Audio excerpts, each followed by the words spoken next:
is the Conrad Alert. Civil defense information will be broadcast at 6:40. West of the Rockies, you're on the air. Hello. Y2K, how can we prepare? Stop a few of their machines and radios. Throw them into darkness for a few hours. We are fighting for our lives. My family must survive. Food for 5 years. 1,000 gallons of gas. Air filtration, water filtration.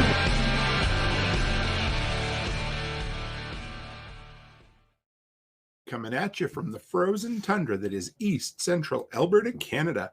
Streaming live on YouTube, Facebook, Twitter, Twitch, Odyssey, and Rumble. Welcome back to the workshop where we create community, find freedom, promote preparedness, and share success. I am Toolman Tim. Today is September the 1st, 2023. This is episode 361 of Workshop Radio. How is everyone out there this evening?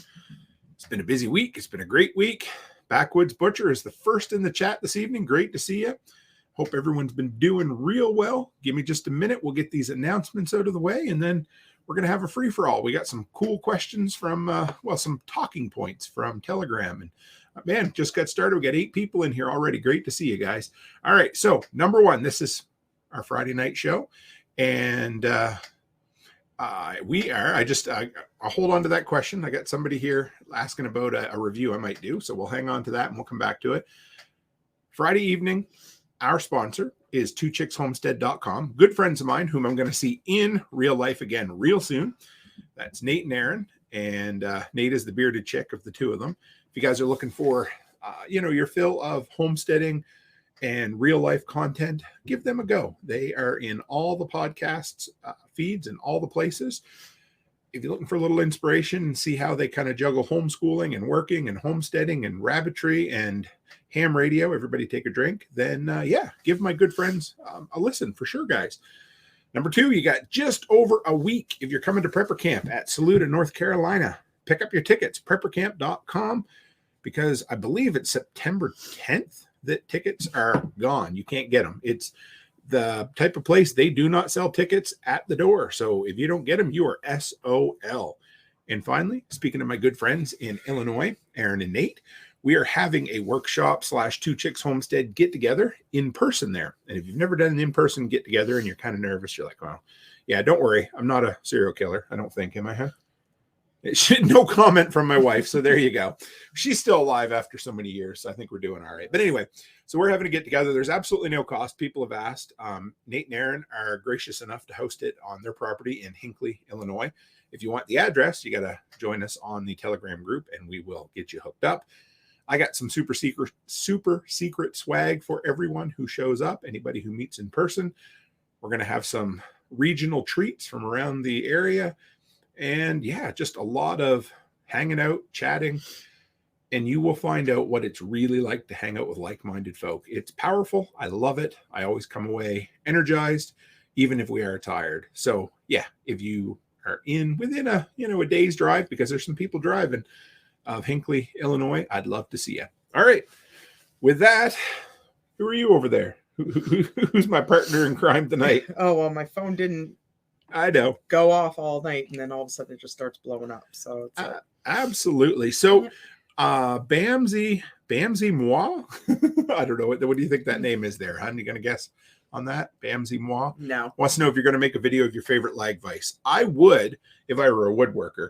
I'm not. I hate to say it. I was actually at a woodworking shop today that was just so nice. And he did go through that phase, though. I did. He went through a phase where he had to have all this woodworking equipment and gear. And I just sat in the garage and I'm like, well, geez, hon, you got all this awesome gear. When are you going to start building me stuff? I want a dining room table. I want chairs. I want coffee tables. Oh, don't worry, hon. I'll get to it. I solved that solution by selling all my woodworking gear, guys. So if you ever want to figure out a way to eliminate that honey-do list, sell all your shit. Yeah. So anyway, I needed space. But yeah, so you know what? I could do some research into it and we can see. But at the moment, I don't really have anything in the pipeline for sure as far as that sort of thing goes. But never say never. Well, you're handy. You're just not a builder. Yeah, I am absolutely not a woodworker per se. Like I said, I was at a shop today that had a CNC machine. They had a 3D printer, some of the nicest woodworking stuff I've seen. but that's just not my forte. I can fix anything. I can put things back together and make them work, and they're usually quite pretty. Yeah. I've gotten better at making them pretty over the years, haven't I?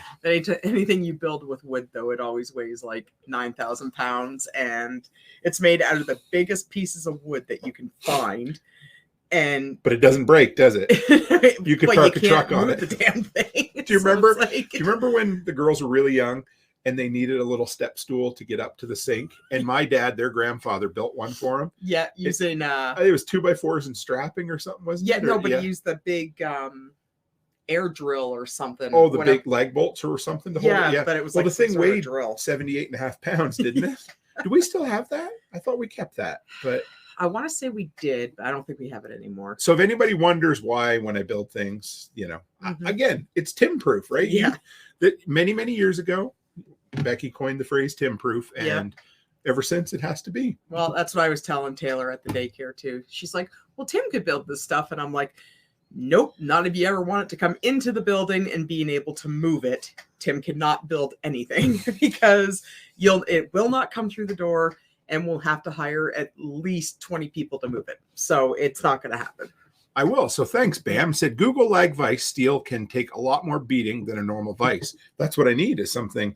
It's funny, actually, because Harbor Freight just had this hardwood bench top. I think it was 5 feet long, and it was $299. I was eyeing it up. All hardwood, heavy duty.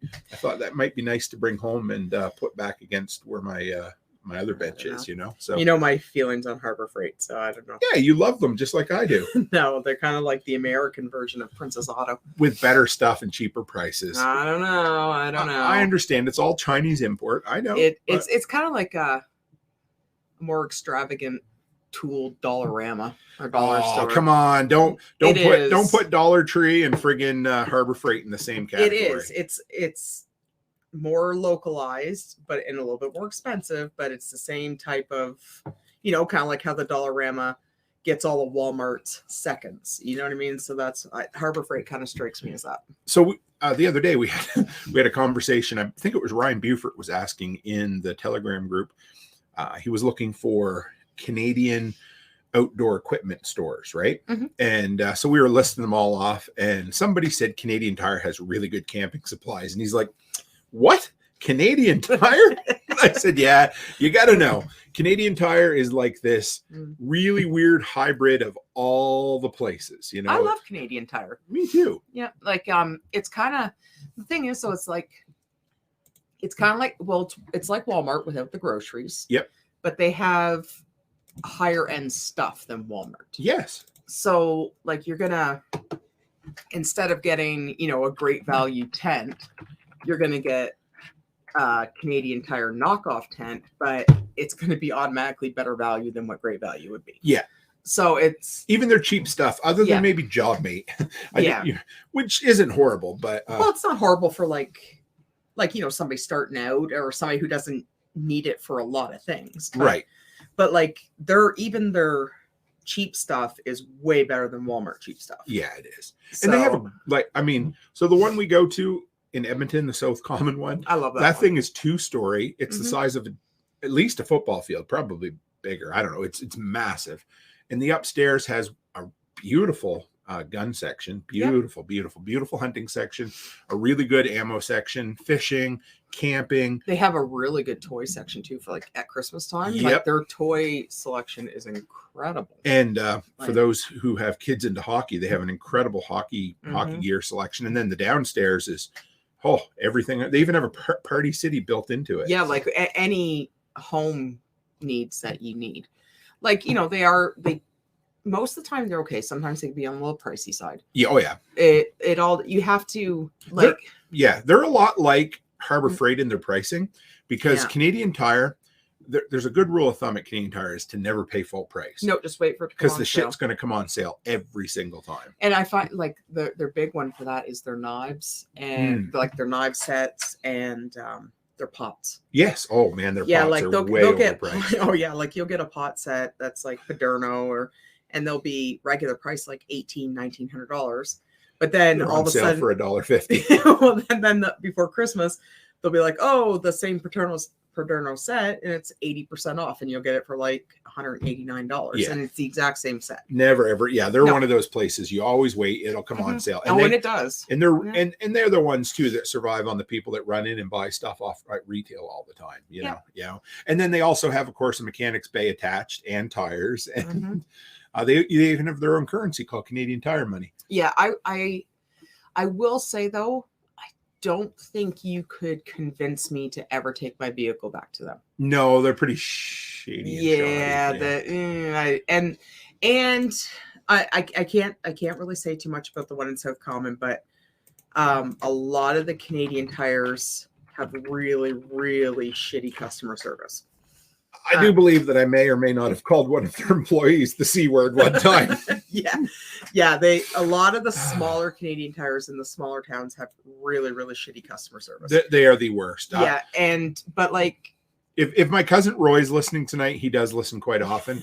He hates Canadian Tire even worse than I do. So their customer service is the shits. But so is Walmart's. So let's show you guys. Hang on here. In case anybody cares, here is Canadian Tire Money. So as a kid, everybody I knew would have a drawer or a Tupperware container or a little baggie. Mackenzie had one many years ago when he was a kid. And this is the type of stuff you would have. And they feel like real money. Yep. And I think they still give it out, but they don't like to anymore. I don't think they don't give it out as much anymore, but they still accept it. But now it's the they give away points. It's a card. Yeah. Like it's like a debit card. But this was the thing for years. I mean, people pay big bucks for this collector's items. Kind of like was it the Disney bucks they did for a few years? Same type of thing. Because this is. Well, I was at the Canadian Tire one time, and a guy came in, and he had almost $2,000 worth of Canadian Tire money, and you could exchange it for goods in the store. And there was no catch to it. It was equal face value. So if you bought $2,000 worth of items and you had $2,000 worth of this money, that's how much you got. I remember seeing these ones as a kid. These were around when I don't remember those ones. They had the little tire. There's a man for those on the audio. It's a tire with feet just running around. But these are the ones I had. We all remember these. Yeah. I don't know who that old guy is. I don't know. He looks like Colonel Sanders. I think he's made up like Colonel Sanders. But he looks like him. Somebody's gonna mess. Colonel Sanders wasn't made up. He's a real dude. I'm like, yeah, I know. I'm just shitting you here. So yeah, no, I don't know who that is. But he looks like him. Yep. Yeah. It's kind of cool. I don't know who he is either. But Canadian Tire, growing up, they always had the Christmas commercials that we all loved. And they didn't put out much of a catalog though, like Sears, did they? No, they had a little bit of a thicker flyer. Yeah. I remember it was like like maybe 40 or 50 pages, and it was the heavier paper. Yes. Yeah. It was fun. I enjoyed it. And so here's a lag vise, guys, in case anybody's, that's going to be So it goes on the side of your workbench and it tightens down. I've seen a lot of them. I've seen those. Yeah. And most of it's made out of wood. So it's just a matter of getting the hardware for it. Might be worth, because you need a lag vise. Oh no, they're just asking me if I ever did a review on one before. Oh, okay. And I love building things, so yeah. He'll never get a lag vise. Just so he doesn't build anything. Well, I fix things, but so I told you guys anyway. I know every day I tell you there's been another development, but the business is officially sold, like beyond officially sold. Everything's gone. Everything's gone. I spent the morning today hauling the dump truck, the old Ram half-ton, 2 snow blowers, 2 push mowers, a battery-powered mower. And I sent the power rake too, the pull behind power rake. Your trailer. My utility trailer's gone. The 0-turn mower's gone. So it all started with that. I meant to dig it out and I didn't tonight, but that $2 snow shovel back 7 years ago, whatever it was, and it's all gone. Yep, that was a pretty good return on the investment. Hey, and to be honest, I got thinking about it today, and we sold a portion of the business, but the business that I kept is still making more money than we did for the first 3 years of all seasons maintenance. So it's kind of cool. You know what? And the guys who took it over, I don't know if they ever listened, but Zach and Chris, they're awesome. They're going to do really good with it. They are. Like they I don't know. They seem like what we were 5 years ago. That's exactly what I was thinking. Yeah. So like they're go-getters, and I think they're going to do really well with it. They are going to do well. And I know they've got their hands on a bunch of different things, and And I think that they'll do well with it, and maybe they'll hang on to it for longer. Yep. Maybe a couple of years they'll offload it. Who knows? I was kind of excited that they're keeping the name. Yeah. I just thought that was neat because that's a legacy, you know, for us. That was what started it back. Oh, you know, whatever year or how many years it's been now. So yeah, so Cabot said the $2 snow shovel survived how long? So I retired it after. He doesn't use it anymore. No, because he'll break it. I might bring it. I don't know. I might bring it to Self-Reliance this year. I've been thinking about it. Yeah. I don't know if I want to try to bring that across the border, but tell them you're going down to Tennessee to shovel snow. Yeah. I'm like, yeah, guys, I'm going down to start a snow shoveling business, but I only got my shovel. I'm gonna make big bucks, man. I'm gonna do it. So yeah, okay. So Cabot, I guess I get why he's asking about a $2 snow shovel. It was a used shovel I bought at a yard sale one summer. I bought 2 shovels, that one and another one. This one for $2, the other one for $3. The $2 one I loved. It was just a plastic blade, 20-inch shovel with a straight handle. And it's fiberglass, right? No, it was wood. Believe it or not, it was wood. Yeah, I bought it used, and it ran for the entire first winter. And I realized that I was a little too tall for it, and I needed something more ergonomic. So then I bought some with the nice wavy handles. And so first winter was just that snow shovel, because you got me that one from Kenny. He had a little business. I think he might have been the first one, and I would go over and push off his deck with it. And so then we switched to ergonomics, and then I think it wasn't even until the 3rd winter that I got a powered backpack blower. Remember?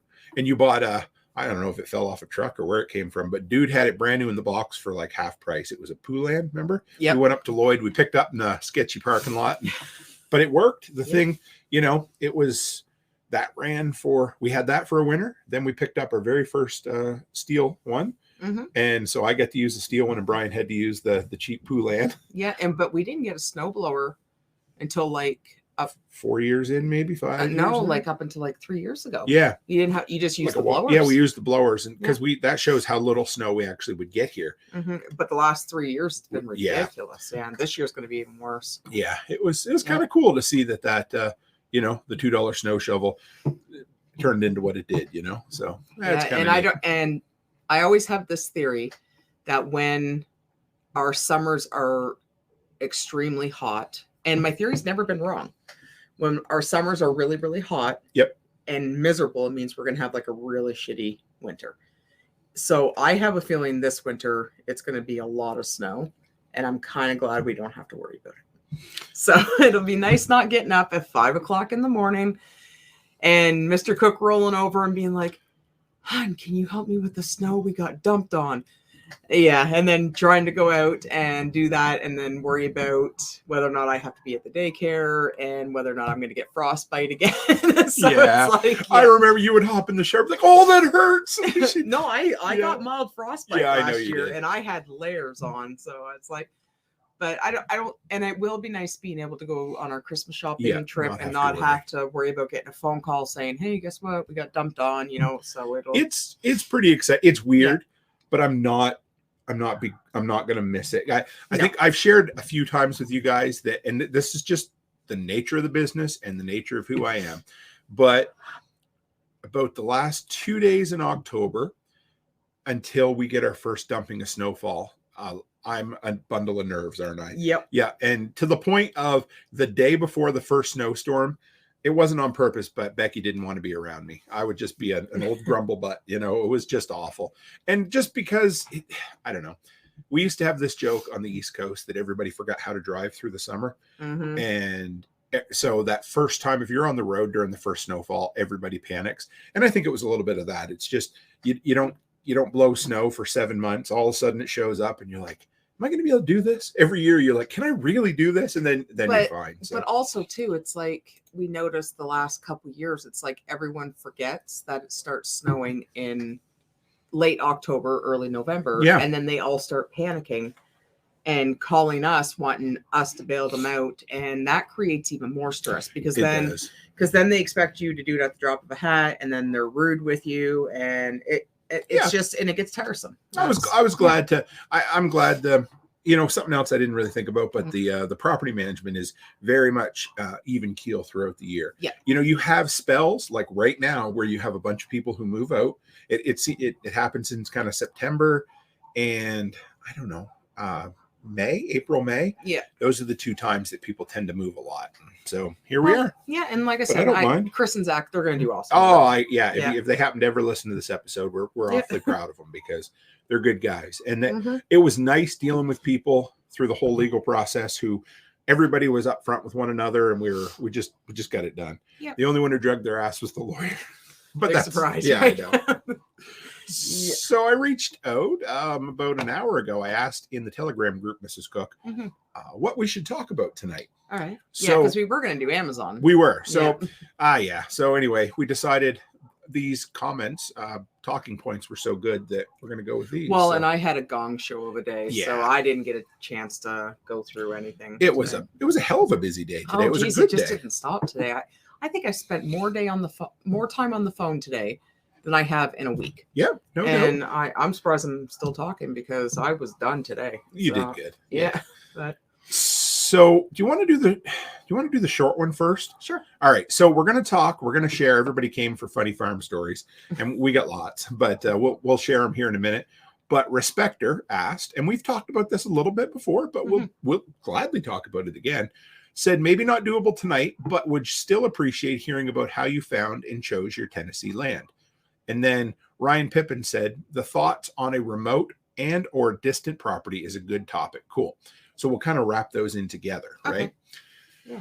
So I guess let's talk about the bug out, or like an extra, like a vacation property that we could use as a bug out sometimes, right? Because we've in the years that we've lived here, we've talked about many things, but one thing we did talk about for a while was maybe buying a cottage or a property out east before, remember? Yes. But I don't think that's further than going to Tennessee at this point for us. That, and for some reason the prices of properties out there have gone through the roof because I think the foreigners are buying again, and COVID was tough on that because Nova Scotia is not, it's a day's drive from Ontario, and a lot of people in the big city centers from Ontario decided they wanted to move out of the cities during COVID, and they bought up the land and whatever. I won't begrudge anybody for it. And we get a lot of Europeans that buy up too. So, and of course, once a couple come in, then it just starts driving up the housing market. So and honestly, we realize I don't want to be out there. We love America way more than we want to go back to Nova Scotia. Well, at this point, I don't want to have to worry about the whole, wood heat and gas and oil again. And I don't know. I just didn't want to have that stress of it. Yeah. And that was good. So for us, I don't know. It's tough. I've had some good long conversations with Chris Dixon. You guys know him from in here. He's busier than what is it, a 3-legged dog in an ass kicking contest right now? Like, he is beyond busy. But we talked about here, just the physical place that we are, which is, I'm kind of central Alberta. He's more south Alberta. And we've talked, like, what would we do if shit ever went sideways? And we talked about going north, but the problem with going north is it's so fucking cold up there. It's cold here, but north would be okay for like maybe 5 months of the year. Yeah, that would be about it. But like, if you start going up, like if you're using it as a bug out, going north would be the dumbest idea because you don't get that long growing season. Yeah. And like you wouldn't be able to have a garden. You wouldn't be able to get anything sustainable. Now the hunting would be good. There'd be wood only for so long. Though, yeah. And there'd be wood for fire. That would be your two benefits. And but if everybody goes north, how long's the hunting gonna last? Right. But then you have to worry about, like if you did have animals, then you're going to run into the problem of trying to keep your animals alive in the -50 weather. Yep. And of course the more north you go, then you get less sunlight. And that's a good point. Yeah. So it just didn't seem like, it just kind of seems like a dumb idea. I don't know why anybody would go up that way. Well, and the other downside to that, of course, and if you guys remember many years ago, we had the Fort McMurray fires here. Mm-hmm. And you can't go any further north than Fort McMurray for the most part. Well, you hit Nunavut. But the road runs it. There's no highway. Yeah. There's no highway that leaves, like Fort McMurray. There's a little highway that goes a bit north into some oil sand stuff, and that's it. There, you can't go any further. So you're almost landlocked, and you have a single 2-lane highway in and out of the town. So for us, going north doesn't work. East or west is just more of the same. It's more prairies and. Well, if you go west, you're going to hit BC. Right. Well, you're going to end And- up in the Rockies before anything.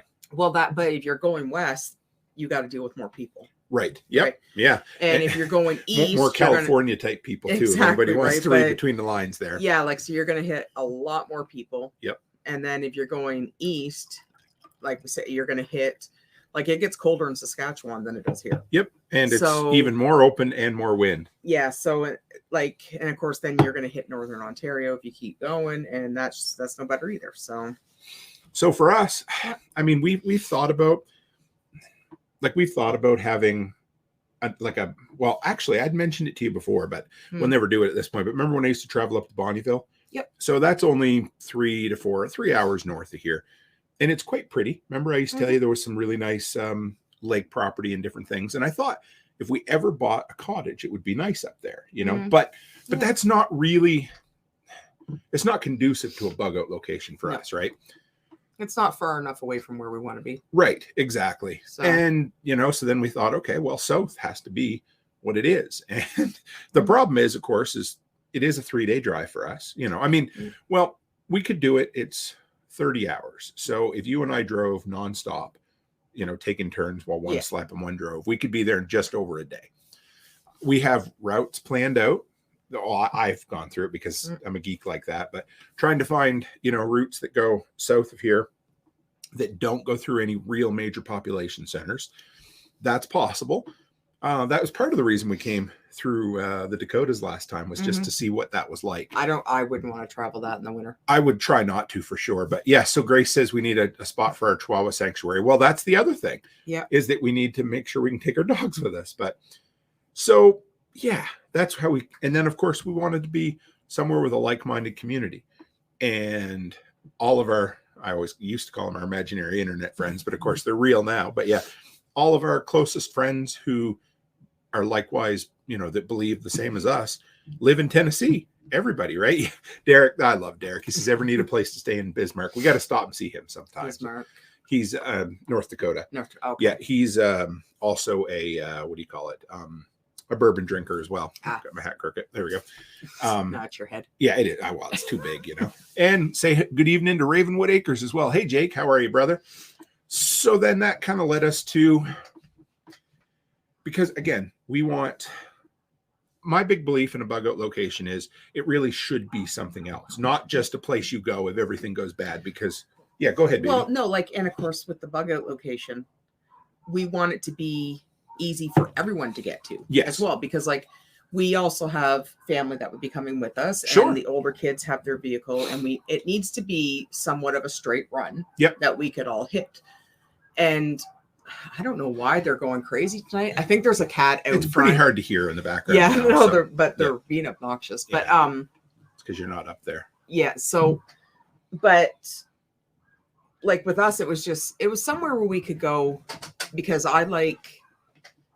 it's going to get to the point where we're going to be too uncomfortable with the winters up here. We don't want to deal with winter anymore. Yeah, we need to go somewhere a little bit warmer. And I'm not a dry heat person. I'm not too fond of Arizona. Right. And that seems to be where a lot of people go. But I don't know. To be honest with you, I never thought of Tennessee. No. Originally, no. It was just one of those things. It wasn't even on our our radar until we went to visit Nicole, remember? And then do you remember? So here's the other thing that we love about Tennessee. It reminds us of Nova Scotia, except without the water. And that's what I wanted, is I wanted to be near the water. Yeah. But Tennessee, it's not far from the water. No. So we if I wanted to go visit for a couple days, we could. Yep. But because our land, we can drive from our land to Daytona Beach in 10, 11 hours. Yeah, it wasn't very. Yeah. But you don't even have to go to Daytona. You can go across to we could get South Carolina or something exactly. Like that. Yeah. So probably 8 hours to the ocean, I think, maybe. And that's nothing if we wanted to. Yeah, because I always talked about Florida. Yep. And then we talked about San Diego. Yeah, because so other than the fact that San Diego is in California, we really loved the city of San Diego. Yeah, I did really like San Diego. People were friendly. Traffic was decent as far as California goes. The weather was fucking gorgeous, but it's California. For some reason, as soon as you go into the border, everything causes cancer in California. But everywhere else in the country, those things don't. So I don't know what the deal is. But and then yeah, so like that was the only thing. But then I don't even know what took place. Why, like what got us looking for the land? I think it was. Well, okay. So it was funny. I don't know how the conversation even started. We were just like, it'd be really cool to have this. And of course, I'm one of those people that, oh, okay, well, and then I'm right on Google. I'm looking. Once I give her, yeah. So, okay. Back up 18 months ago. So it would have been Spring Workshop 2022 at Nicole. So April 2022. We went there, and that was our first in-person meetup with people. And as soon as we left, like I've told this story, I told it last night again, but we were both walking down the hill, kind of a little bit sad that we had to leave, and I remember you saying we found our people. And I said, this is incredible. How awesome is that, right? So we left, and we couldn't shake it out of our head. And we talked about it. You and I, even then, were like, Tennessee wouldn't be bad, but it kind of, it didn't pass, but we didn't do much with it. Yeah. And then when I came back from Self-Reliance Festival last year so I did my 2 weeks down in the States, kind of from North Carolina up to Tennessee. That's when I come home and I said, baby, we got to get something down there. Remember? Yeah. Well, that's because that's because we wanted to be close to John. And you really wanted to be close to John because you, like you and John are really like enjoy John. Yeah, the Self-Reliance the SOE community is incredible in that area. And also, so here's the thing: in Camden, you don't just have special operations equipment, but you also have tactical response. So you've got two incredible communities right there. Yeah, and it's a 2-hour drive to Nicole's, so it's not far. And Carrie's not far. No, Carrie's maybe 4 hours. I think he's in Brian's. Knoxville. Brian's right there. Yeah, Brian's there now too. Yeah, but so that. When I came home, we really started talking about it. Yeah, Corey. Too. Yeah, don't forget about Corey. Yeah. So that was October, and then of course Christmas came. Yeah. So we put it on the back burner because holidays were coming up, and then was it Dawn that sent us? I'm not sure if it was Dawn. I was looking and looking and looking, and because we were on. Yeah, you can go ahead. We weren't looking. Like I wasn't sure if we should be looking for land or if we should be looking for houses because. Like in order to buy a house, you'd have to have a mortgage, and and it's very difficult for Canadians to get a mortgage in the States. It was Dawn Sutton who sent it to us originally. Yeah, and then it's hard for a Canadian bank to finance or lend against American land. So it's just one of those things that it's like we're not going to be able to get financing for that, right? Like it doesn't matter. So I told Tim just to ask around, and then it was Dawn who brought it up, and then I reached out to his name's Shannon. Yep. And he has a lot of good homestead properties. Yep. And because we first wanted Camden. Right in Camden. And he did have land, but it was all gone. Yeah. So if you got anybody who knows Camden, it was on Birdsong Road, which is the same road that Tactical Response has their gun range on. So I would have loved to have been there, but that was all sold by the time we hooked up with him. And he didn't say he had. So I just asked him about Camden, and he said, no, sorry, it's all sold out. And I'm like, okay, well, we're looking in Tennessee, so let me know what you have. And then the next day he responded with he had that stuff or that land in Decaturville. Right. Wheat Store Road is what it's on. Yep. And then it just went from there, and we paid the deposits that he required, and he sent us the contracts, and we got our 10 acres. And then we went down there last year. In the spring. In the spring, still this year. Went down there and had a look at it and went all through it and everything. And then fell in love with it. And then 2 weeks ago? I think so. Yeah, he messaged us and said that because we're 15 or we're 16 and 17, and 18 had defaulted and didn't want the land anymore. So he asked if we wanted it. So we grabbed 18 as well. Yeah. So we have three sections side by side. Now and then as far as doing our due diligence, we did the best we could. Well, number one, it was coming from somebody I knew, Dawn Sutton, who had dealt with them already. So there was that. We had Google Maps and aerial photos of the property. And then Dawn was sweet enough to actually go down as we were closing on the property, walked around with her GoPro and took a whole bunch of footage of it. And when we saw it, we're like, yeah, that'll absolutely work, because something you need to know in Tennessee is there's no such thing as flat land, at least not in that area. So Yeah. We fell in love with it, and we went in and we staked out with Carrie and Brian.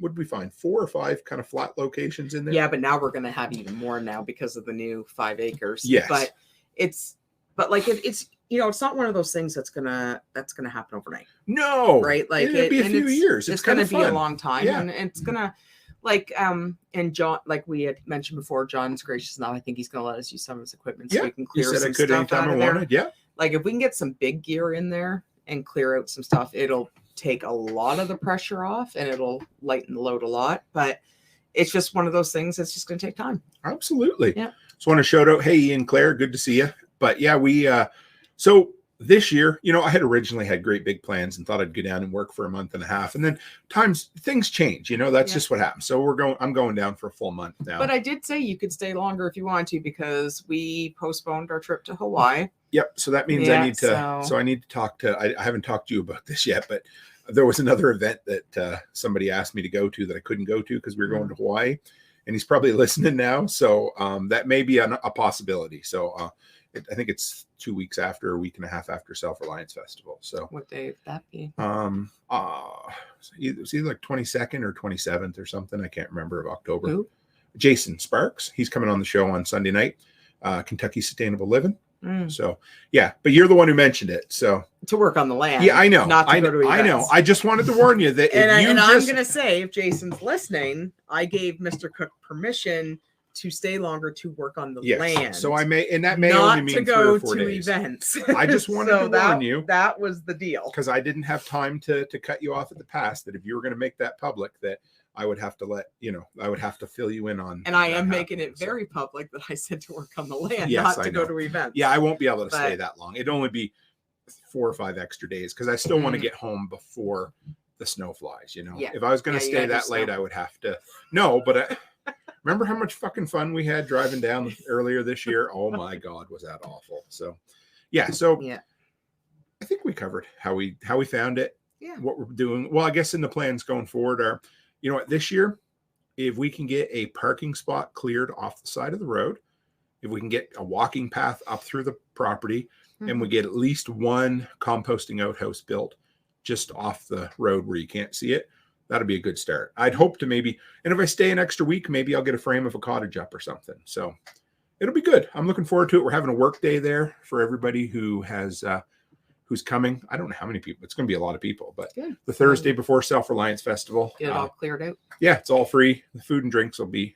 I don't know how you're going to cook food. I don't know how you're going to do that. Yeah, we'll figure it out. Maybe build an open fire or something. Yeah. Well, we're preppers. We'll get it. We'll figure it out. If I'm going to be living a month on my own, Andy Higginbottom might be coming, so he may have some ideas too, because he cooks at Self-Reliance Festival. So you know what's going to happen. What's that? Is you're all going to end up eating cold MREs. That would actually be fun. I should take those, and then everybody will have the shit. So everybody be showing up to oh my God, so they had MRE rot. So I bet Jake's eaten his fair share of MREs over the years. Oh my goodness. So.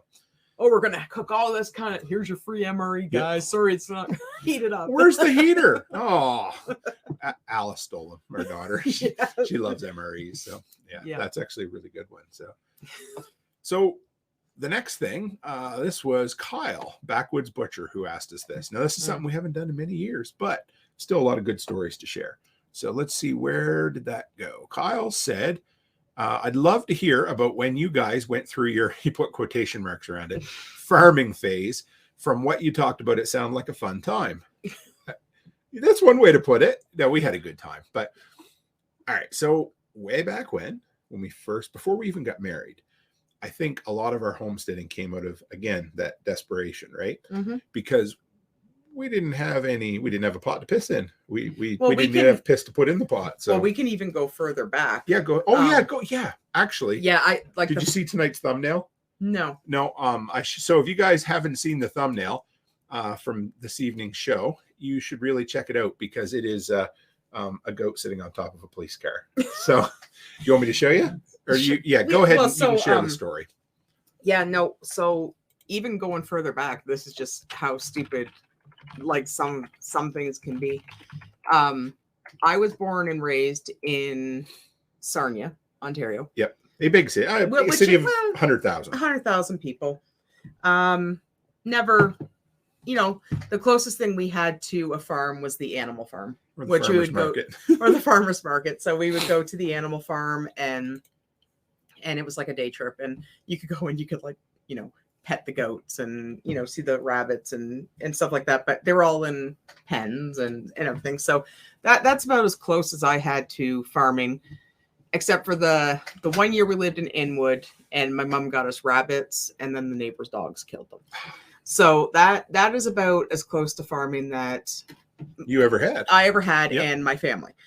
So my mom, my grandmother had this brilliant idea that she was going to buy a house in Nova Scotia, and it was in Bear River, Which is like the Maine of Canada. which is like the Maine of Canada. Went all the way out there, bought this house. Almost sight unseen, Almost right? sight unseen. Great big huge farmhouse with about, I think it had like 15 acres, and it had a nice great big huge barn, had a whole bunch of outbuildings. Tell them a bit about who owned the property before you lived there. Well, from what we understood, we bought it from a bank sale, and the person who owned it he came from Germany, and he defaulted on his mortgage and everything, but he went through and wired the entire house with 220 European plugs, European lighting. So they had to get an electrician in there to rewire the house back to Canadian wiring. So it was like $15,000 or whatever.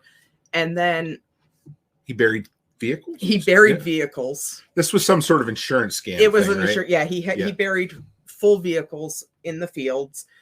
But when we got there, there was the whole place was grown up. Like the grass was like up to my neck, and I'm like 5'5", so it was like, and we didn't have all we brought was like a little gas lawnmower, and my dad had a weed whipper with an extension cord. You're like the opposite of the Beverly Hillbillies showing up in Beverly Hills, right? Yeah. And but we found some sickles in the barn, and we were cutting the grass down with that and everything. And I'm just going to put out there, we had never seen a black fly. We had never seen a tick. For those who don't know what black flies are, they're like mosquitoes, more annoying, smaller cousins. Yes, and some of them can fit through screens. Yeah, and we never heard of a no-see-um. Yeah, which do fit through screens. Yeah, they do. So we had never heard of any of these bugs or anything. I had no clue what a friggin' tick was. Never seen a tick in my life. So we're out there, and and then my mom got this brilliant idea that she wanted to get chickens. So she went and got all these meat birds, and then she wanted to get rabbits, and then she got all these rabbits, and then we're out there and we're trying to plant, and then they came up with a bush hog and they pulled down all the grass and the garden, and they rototilled the garden. So we're out there in the garden. We all got bit by black flies around the back of our necks. And the next morning, our glands were like the size of golf balls because we had allergic reactions to them. We had ticks all over our legs. Oh, I hate ticks. We had them in our armpits. We had them everywhere. Didn't know what they were. Didn't know. And then we're like, and then all of a sudden, my mom, we went to an animal auction, and she bought 2 baby cows, which ended up passing away because we had no idea that they were taken away from their mothers that early, and we didn't know we had to bottle feed them. Yeah. And then she got baby goats, so we were bottle feeding these goats. What was the names of the goats? They were Ozzy and Harry. Ozzy and Willow. Willow. Okay. And then she went and got Did Amy name Willow? Yes. Okay. And then we got another goat, so we had 2 male goats and a female goat. Oh boy. And but her meat birds, she didn't know what to do with them, and the rabbits started burrowing holes underneath the barn. So they were making all these tunnels all over the property, and they were reproducing. And then my mother's dog would get in the holes and kill all these baby rabbits. And then the cats started doing it, but they had burrows everywhere all over the property. And we'd just be walking, all of a sudden this rabbit head would pop out of a hole, and we're just like, we don't know where the hell these rabbits are. And then her meat birds, she wouldn't pen them up. She let them free rein, and she kept feeding them and feeding them and feeding them. And these poor birds got so big that their legs were breaking Aw. because they were running, and the legs were breaking because they I were just too ate heavy. chocolate. So they were too heavy. And Like then Uter on The Simpsons. and then she got this brilliant. Then she got this great big huge massive goat named Murphy that was the size of a deer, and then she got this great big huge pig named Tequila, and then she had another pig named Rosie. And Rosie, we couldn't keep her in the pen. But none of these were to be eaten. None of these were beaten. It was just what my mom classified as a hobby farm. It's the equivalent of digging a hole and throwing money in it, lighting it on fire, and then burying it. Yeah. Well, Rosie would never stay in her pen. Right. She would always jump out of the pen, go wreak havoc in the barn. She'd rip open all the garbage bags, and she would she was an awful pig. She was bad. And then Tequila was she was massive. She had to be about 300-400 pounds. This is a great big huge pig. My mom would walk her around the house in the driveway with a leash. And this pig would Pepper. this pig would walk. But Ozzy was the one that jumped up on. Tell them about who showed up at the house one day? It was the RCMPs. Okay, not just any RCMP, but a very, very en français cop. He was a French cop. He had the wax. He had a waxed handlebar mustache. And so go ahead. And he showed up, and Ozzy. My mom never kept the animals penned up. She just let them run wild. So these things were covered with ticks and everything. And he showed up, and Ozzy jumped up on the roof of the car and started headbutting the lights. Yep. And he ran onto the deck and grabbed a broom, and he's yelling at him, "Down, goat, down, goat!" And he's trying to hit him, and Ozzy's just just hammering these lights, and you could tell he was cracking them up, like he was cracking the plastic on the lights and everything. And then he's like trying to hit him with the broom, and he's just sitting there bawling at him, and then he would hit the lights again, and we couldn't get it. And then my dad came out and hollered at him, and he got off the cop car, and then he said something about sending an invoice and my dad's like, "No, don't even bother." He showed up unannounced. He was just coming to investigate the German dude, wasn't he? Yeah. No, he was looking for Brian because there was an incident at the school. Oh, okay. Yeah. So, but it's but all these animals, and then when they moved, she ended up finding homes for them all. But it's like we had no sweet clue on what to do with these animals. And well, you and I. So what year did we moved in together? 2005. 2005. Yeah. Yeah, and we got married 2006, right? Mm-hmm. So we moved into this old farmhouse on a dirt road in Marshalltown. So this is like hey, Martinson family. So let's just back up just a little bit. So let's tell them about the first time we went to look at the property. It was before Christmas, just a little before Christmas. Yep. And I had, one of the first times she let me drive her beautiful Dodge Neon, the little black Dodge Neon. And this road that we lived on, you had two options to get in there. One with hills that went like this, the other one with hills that went like this. And as soon as it would rain, it would turn to mud, except it had rained and froze. So the entire road, these great big hills, completely frozen. It was at least 2 inches of ice. Oh, it was miserable. It was crazy. So you told me, I think you said, "Go ahead, honey, you drive." And this was a new thing for, she was letting me drive her car and everything. So we get 3/4 of the way up the biggest hill. And I'm like, "Oh, honey, we're not going to get it." And I just stopped. I could not get any further up. I wasn't sliding back. So she looks at me. She says, "We better switch spots." She said, "You better let me drive because I'm insured and you're not." Yeah. Okay, fair enough. Yeah. So we're trying to shimmy around the vehicle. And as we meet to the front and we stand there, I go to lean on the Dodge Neon and it goes whoop and slides about 45 degrees toward the ditch. It was that slippery. Yeah. But you got over to the shoulder of the road and got us up there. So you notice how I got us up there. Absolutely, yes. So. But this was, this was the type of area we could afford to live in. Yeah. But it was a nice old farmhouse. Well, it had 5 bedrooms. Had 5 bedrooms, had a trout pond on it. 2 bathrooms. Yep, 2 bathrooms. I had a cement floor basement, even if the stairs were a death trap. Oh, yeah. It was actually a cute little house. It was. It was a cool little first place. There was something wrong. The power bill was through the roof, but that's neither here nor there. But so we were, again, we were very, very poor. I've said it before, but I was making $550 every 2 weeks at Home Hardware. Yep. And that, other than a little bit of child tax credit we were getting, was about all we had at that time. Yeah, because I wasn't working. You weren't working quite yet. Soon, I was working at Walmart. Yeah. Yeah, but it was only very making part-time. like 17 cents an hour. And well, by time Walmart. Here's the other thing is we would for a while, we would hire a babysitter, and basically the money you would make working was going to pay the babysitter. Yeah. So then eventually we're like, well, honey, you work evenings, I'll work days, and we'll meet in the middle. Yeah. So we did that for a bit. But so I think we started with chickens, right? I'm sure that was what we started with. Yes, the layers. The layers, yeah. So this was the very first thing I'd ever built. And what was I? So 2005. So I was 24. I'd never built anything. But you know what? So you had yourself convinced you could, though. And I did it. Sure I did. Man, I built a beautiful chicken coop, way bigger than it needed to be, and way heavier than it needed to be. So this was the start of a beautiful relationship. So if you guys remember last summer when I lost my hammer and I was quite sad and I wanted to cry, lost it for an entire winter, that was the hammer that you bought me. And it was like a $30 hammer, I think. I don't know. I make up a different number every time, but it was somewhere around I think there. it was expensive. I think it was like $30 or $40. Whatever it was astronomical for us to spend on from a single Canadian tool. Tire or Home was Hardware. it Home Hardware. Yeah. So I did get my discount, which was cool. So back in the day when I worked at Home Hardware, I got everything at cost plus 10%, which was cool. So it was a nice East Wing hammer. So yeah, I built it from scratch. Again, it was a lot of recycled lumber. It was. So I would go to the dump and I would find plywood and 2x4s. I'd forgot about that. And you brought stuff home from work too. Yes. Yeah. So another thing they would let me do was we had this big, oh my God, the thing must weigh 4,000 pounds.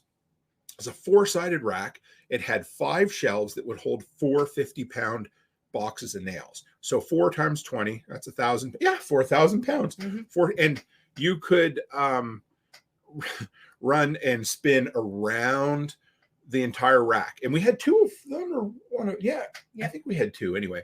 So we would end up the whole thing. We were very messy with the nails, right? So we would go to dip them, and I would. You're still messy with the nails. So they would put they called me the 1-pound hammer. So I would pick up 1 pound of nails with my hand and put it in the bag, but we'd spill them. And at the end of the night, they would push them in a pile and throw them out. So I asked the boss, I said, could I have those nails? So I would just scoop them all up. They were, could be anything from 1 1/4 inch wooden shingle nail to a 12-inch galvanized spiral nail. And I would bring them home and I would sit in the basement and I would separate them, or out in the workshop at that place. So we used that. The only thing we had to pay for was the chicken fence, remember? Yeah. And so I would spend an hour on the computer at work figuring out which type of chicken fence was the absolute cheapest for the square foot. Yeah. And I would look at, that would keep the damn dog that would out. keep the dog out. So I would look at something that would be 4 feet high, 5 feet high, 3 feet high, 1 inch, 2 inch, and the whole works. And eventually I would find the one thing that would, Olivia just said, there's a crack in my coolant plastic part. I don't know what. For her van. For her van. Would tape work? As long as it's not under pressure, it might. Tuck tape, maybe? Yeah, Duct tape? if you got tuck tape or duct tape, sweetie, you can try it. Anything could work, but just put a lot of layers on it. Gorilla tape, yeah. That 2-sided Gorilla. Oh, this is stuff I got for patching the pool might work too. It's about $20 a roll, and it's about 6 inches wide, and it's black and sticky. Yeah. But just find the stickiest tape you can find, sweetheart, and try to get it as dry as you can. Yeah. And it's probably your best bet, because we used to do things like that. Yep. We remember when we had the power steering line went in the neon. Oh my goodness, that's a whole nother story we can talk about later. Yeah, try the tape, Olivia. Yeah. So get Curtis to do it. Yeah, that's what you can do if you got. I don't know. I mean, there's many things we used to put. So on it was the pressure line for the power steering, wasn't it? That it was coming off and it was spraying, and so we put rubber and clamps on it, and it didn't work. And then I tried to fix it myself, and it didn't work. But remember that time you broke the lug nut in the car? Oh my God, I forgot about that. Well, and then I asked him, like, well, can't it just drive with the 4? You know what? We should do let's see.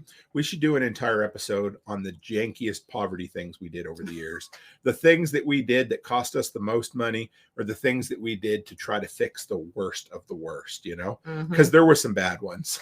Oh, yeah. We'll tell you some of our worst automotive things for sure. So, yeah, I said it overheated and it bursted. So, yeah. That's what I would do. Yeah. Bursted. That's what, burst. Birded. Yeah, it bursted. I love you, Olivia. So yeah. Should I go back to the chicken coop? I'm totally lost now. I'm still talking about bursted. So we got to get rid of this spammer in here. Just kidding, sweetie. Yeah. So chicken coop.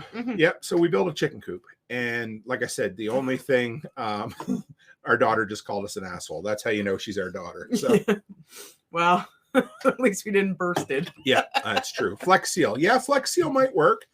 Rachel Brown says she loves story time with the cook. So, bursticated. I haven't even had that much to drink, and that's really fucking funny. So, yeah. So, I spent really hours trying to figure out which one we could afford. And then I'd be like, okay, honey, at the end of the month, if we don't spend, if we don't go out to eat for this one time and we don't spend any more on groceries than we have to, if I have $17 left, I can buy one roll of chicken wire. So then we can build the fence this much. And then next month we'll buy another one, and then I can expand it. And we couldn't afford fence posts, so I would cut down trees and sharpen them. Remember? Yeah, drive them in. They were so ghetto looking. Oh, but it worked, didn't it? It did work. Yep. So then the cool thing everybody knows about chicken math is if you buy 5 chickens in a year, somehow you have 70, because all of a sudden when people know you have chickens, they're like, "Hey, do you want more chickens?" Yep. So then we would take chickens that would never lay an egg again. Because you're like, they're cute. They're cute, and they needed a retirement home. You're like, this one has no eye, this one has no foot, and this one's inside out. So can we have all of them? Mrs. McPhee that had the broken beak. beak. The broken beak. She had the bottom part of Poor her little beak. Girl. Yeah, that was fun. Yeah, she was cute. She had the top beak was fine, but the bottom was broken. No, top was broken. Bottom was fine. Would you call her Nanny McPhee? Mrs. McPhee. Mrs. McPhee. Because we didn't have a rooster. Right. And she took on the role of the rooster. Right. And she was a bitch. Yeah. She was mean. Yeah, I forgot she took on the role of the rooster. And then when we got the rooster, then her and the rooster used to fight all the time because she thought she was boss. Right. And he backed right down. Like, she ran that coop. So the next problem we had was that we couldn't keep the chickens in the coop. Nope. Didn't realize that, anyway. So it's because Manny kept going in there and knocking down. What kind of dog was Manny? He had corgi in him. Corgi, yeah. Yeah. He was the cutest dog who would bite anyone. anyone. Yeah, we ended up having to rehome him many years later because he bit 2 people. Well, and he also liked to chase police trucks. Well, he got hit twice because he would try to bite tires on vehicles. We were kind of bad pet parents when we were first married. He was a dick. Yeah, but we didn't chain him up. We let him run wherever the fuck he wanted to go. Well, he knew how to open up the screen. Well, that's true. Not so much open it. He just kind of ran through it like a rhinoceros, And you got. Yeah, he was pretty funny. He loved to bite tires. Yeah, we had the trout pond in the back there. Yep. And one summer we had a family of geese that decided to make a home, and of course, pond. and we were dicks, right? Because Manny hated that male goose so much, and of course they hiss and they go after him. And anybody in the States would know that they're like Canadian ninjas because they're so mean. And Manny would be sitting in there, and all of a sudden I'd look out the kitchen and I'd see the male goose because they were getting into the chicken coop and they were eating the chicken feed. Yeah. So I'd see him go waddling his fat ass across to the chicken, and I would holler at Manny. I'd be like, "Manny, get the goose!" And he'd go barreling through that back door, and he'd chase that goose down to the pond. Yep, and the goose would go flopping. And yeah, it's the only way we could keep him out of the chicken coop, though. Right? And funny story is that as soon as the geese hatched their eggs, they took off. They took their babies and they flew up the road. Because Manny wouldn't leave them alone. So, so we couldn't keep them in. Mm-hmm. I didn't even put like a gate in it. We just would but Manny would knock it over. Yeah. So they started getting up, and they found our septic bed for some reason, and it was always coming up, and it smelled a little bit. They decided that was the perfect place to lay all their eggs. Yeah, and we constantly. Well, we were starting to get a little stressed because it was costing us all this money, and we weren't getting any eggs. And then by the time we found, geez, it had to be like 8 or 9 dozen eggs. We don't know how long they had been there. So we had to learn to water glass eggs. Yep. Is that what it's water glass? We No, it threw wasn't all water those glass, out, but yeah. though. But remember Float them, yeah. Yeah. So this is pre-YouTube era. Yeah. So I can't remember. We would look it up on the internet and find it, but YouTube wasn't a thing yet. Because here's the next thing we had to do. So I had this in my mind that if the chickens were going to keep flying out of the fence, I was going to hobble them bastards. Not really, but I was going to clip their wings. So I looked up online and I found how to do it. And they showed these wings underneath and you cut them off. So I tried a few and I talked to somebody like, oh, the problem is that you cut the wings off on both sides. They said, you need to just cut them off on one side. That way they can't fly. And I'm like, oh, well, it didn't work no matter what I did. No, they figured it out. So they got out. Then one day, Mackenzie, our son, had his friend over. And his friend had no clue about animals or chickens either. And they thought Mac was showing off. Well, it was or something. Mackenzie's idea. So he grabbed, was it a rooster? It was 2 roosters. 2 roosters. And they decided that they wanted to see them swim in the trout pond, right? Roosters can't swim. No, they were... they sink. Yeah. So we found them later dead, right? No, only one died. Only one? The one ended up in the reeds. Right. And we got him out of there and he survived. But Yeah, the one, so the one our died. son decided it was a funny time. He threw a rooster in the pond and it drowned. And So I remember one time somehow... it still bothers him. I though. know, yeah. It still bothers But we'll him. never let him forget it because we're No. bad parents. So we lived on a fairly quiet road, of course, because nobody who didn't have a 4-wheel drive vehicle other than us with a Dodge Caravan or a Neon. Dodge Neon lived on it. But somehow one of the chickens decided to wander across the road, go down in the ditch, and went in the culvert pipe under. And this was a long, like 30-foot long culvert, and would not come out for the life of it. No. And we waited and waited. I think we threw rocks at it, didn't we, to get it to come out? Because Mackenzie wouldn't climb in, remember? Yeah. So I'm like, all right. So I got rocks and I started throwing them down, and eventually the little chicken came out. So, But then we were doing so good with our layers yes, that we decided that we were going to do meat birds. yeah, we did, and it was good. Oh, no, it was only good for. Remember, we set that we couldn't. We our first batch of Kyle meat has a birds, serious question. He wants to know why our chicken crossed the road. because we were bad chicken parents and Yes. we let them do whatever the hell they wanted to do because we got tired of chasing the little bastards all through the yard. And it's like, but they the first batch of meat birds, we literally had no fucking clue what we were doing. we put them in with the layers, remember? Yeah. And we only had like, what would we have, like 7 or 8 of them? Yes. And they were gross. Remember, because they were So we separated them. yeah, so we separated them. Put and them into my garage. We put them into the garage, and then one day we go out there to feed them, and we had like 24 of them or something. Every single one of those birds was dead. Or most of them, anyway. No, they were all dead. They were, okay. Good. Because we had a mink. If you guys don't know what a mink is, it's like... It looks like a ferret. A ferret if it was on meth. Yeah. Yes, And I'm not going to lie. Super vicious. They're really super cute, though. Oh, yeah. They are really super cute. But they don't kill the birds to eat them. What they do is they kill them, they rip their heads off, and they eat the gizzard. Yeah, they eat the grit in the gizzard. That's all they want is what's in the gizzard. So basically, we lost every single meat bird we had. So I decided I was going to go in the garage with Manny. And I looked like, oh man, we have mink farms in Yeah. Nova Scotia. They actually grow them for mink, for their fur. Yeah, it's kind of cruel. So I looked like Clark W. Griswold on Christmas Eve going after the squirrel, except I was going in with the mink. So but no, Clark was going after the squirrel. That's what I looked like. I was going in with a shovel, and Manny was with me. Yeah, and this little mink. He was all white and he had the cutest little pink nose. Oh yeah, he was so cute. I'd forgot about this, but in that garage, it used to be a little shop because remember it had a little office in the back. That's where it was. So I go in and I see this little thing come out. And he looks out and he looks at me and he goes, and I'm like, I'm going to get you. And I don't think I ever did I? No, you sent Manny in, and Manny tried to get him, but no, we never got him. He went, so. No, he didn't go after our layers. No. But so we figured we didn't have enough fun, so we needed more animals. Mm-hmm. So one day I'm like, we need goats, or you might have said, I don't know. So but there was a lady that was getting rid of a mama and 2 babies. Yeah.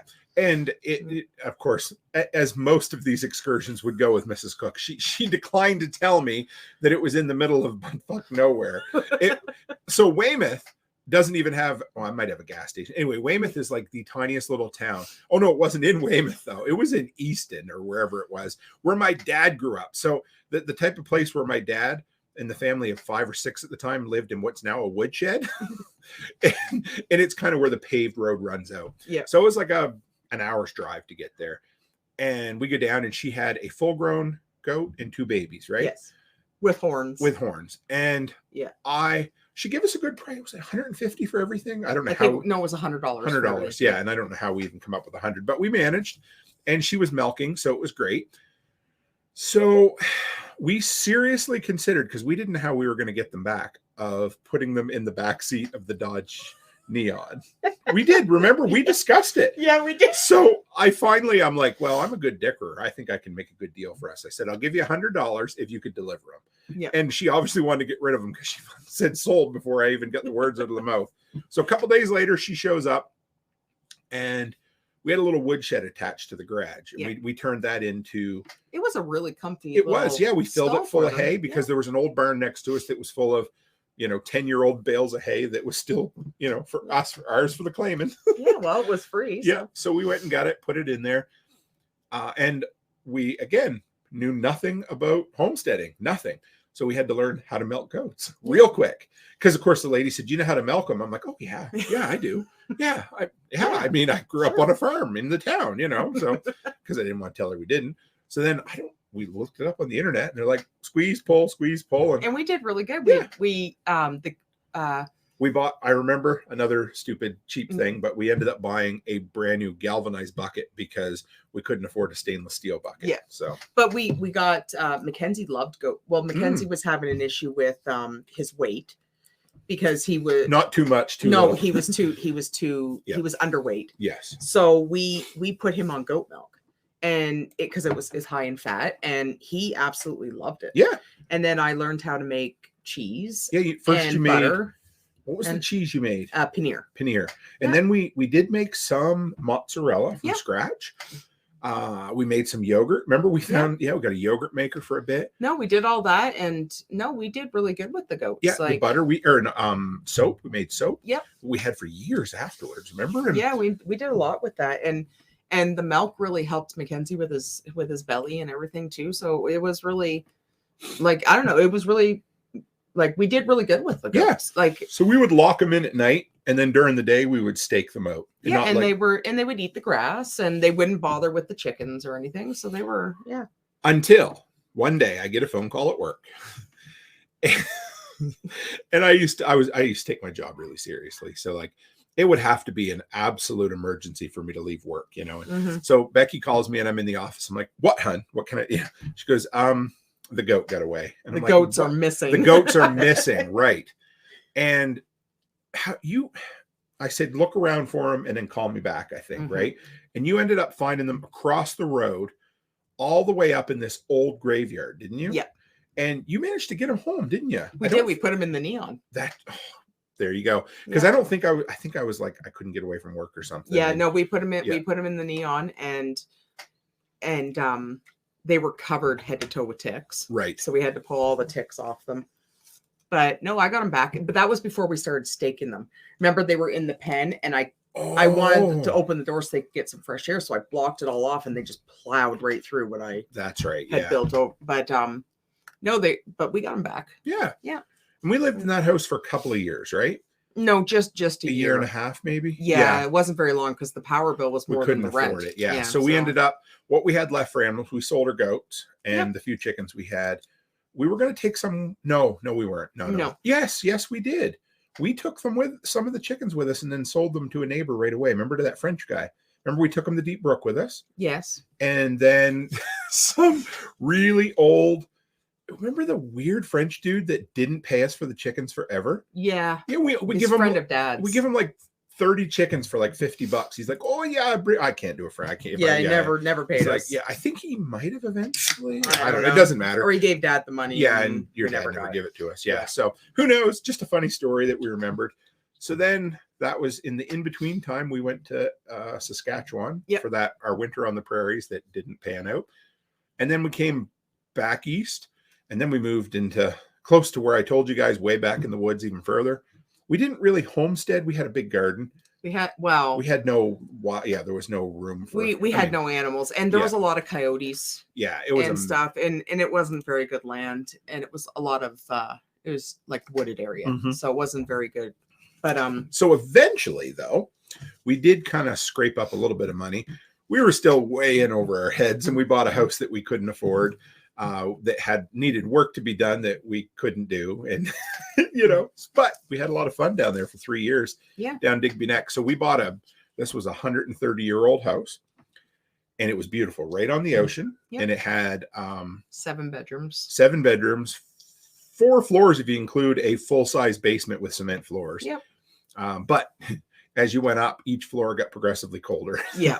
So that by the time you got to the 3rd floor, the attic where the kids were, Mackenzie and Olivia were, there wasn't even heat vents, was there? No, but we put like heaters up there, oil-filled heaters that did less than nothing. So, but they were fine. Whatever, it was country living. Yeah, they still slept with their windows open, dummies. So. Yeah, so there were some fruit trees down there. That's where I built a hunting blind and did a little bit attempted to do some hunting.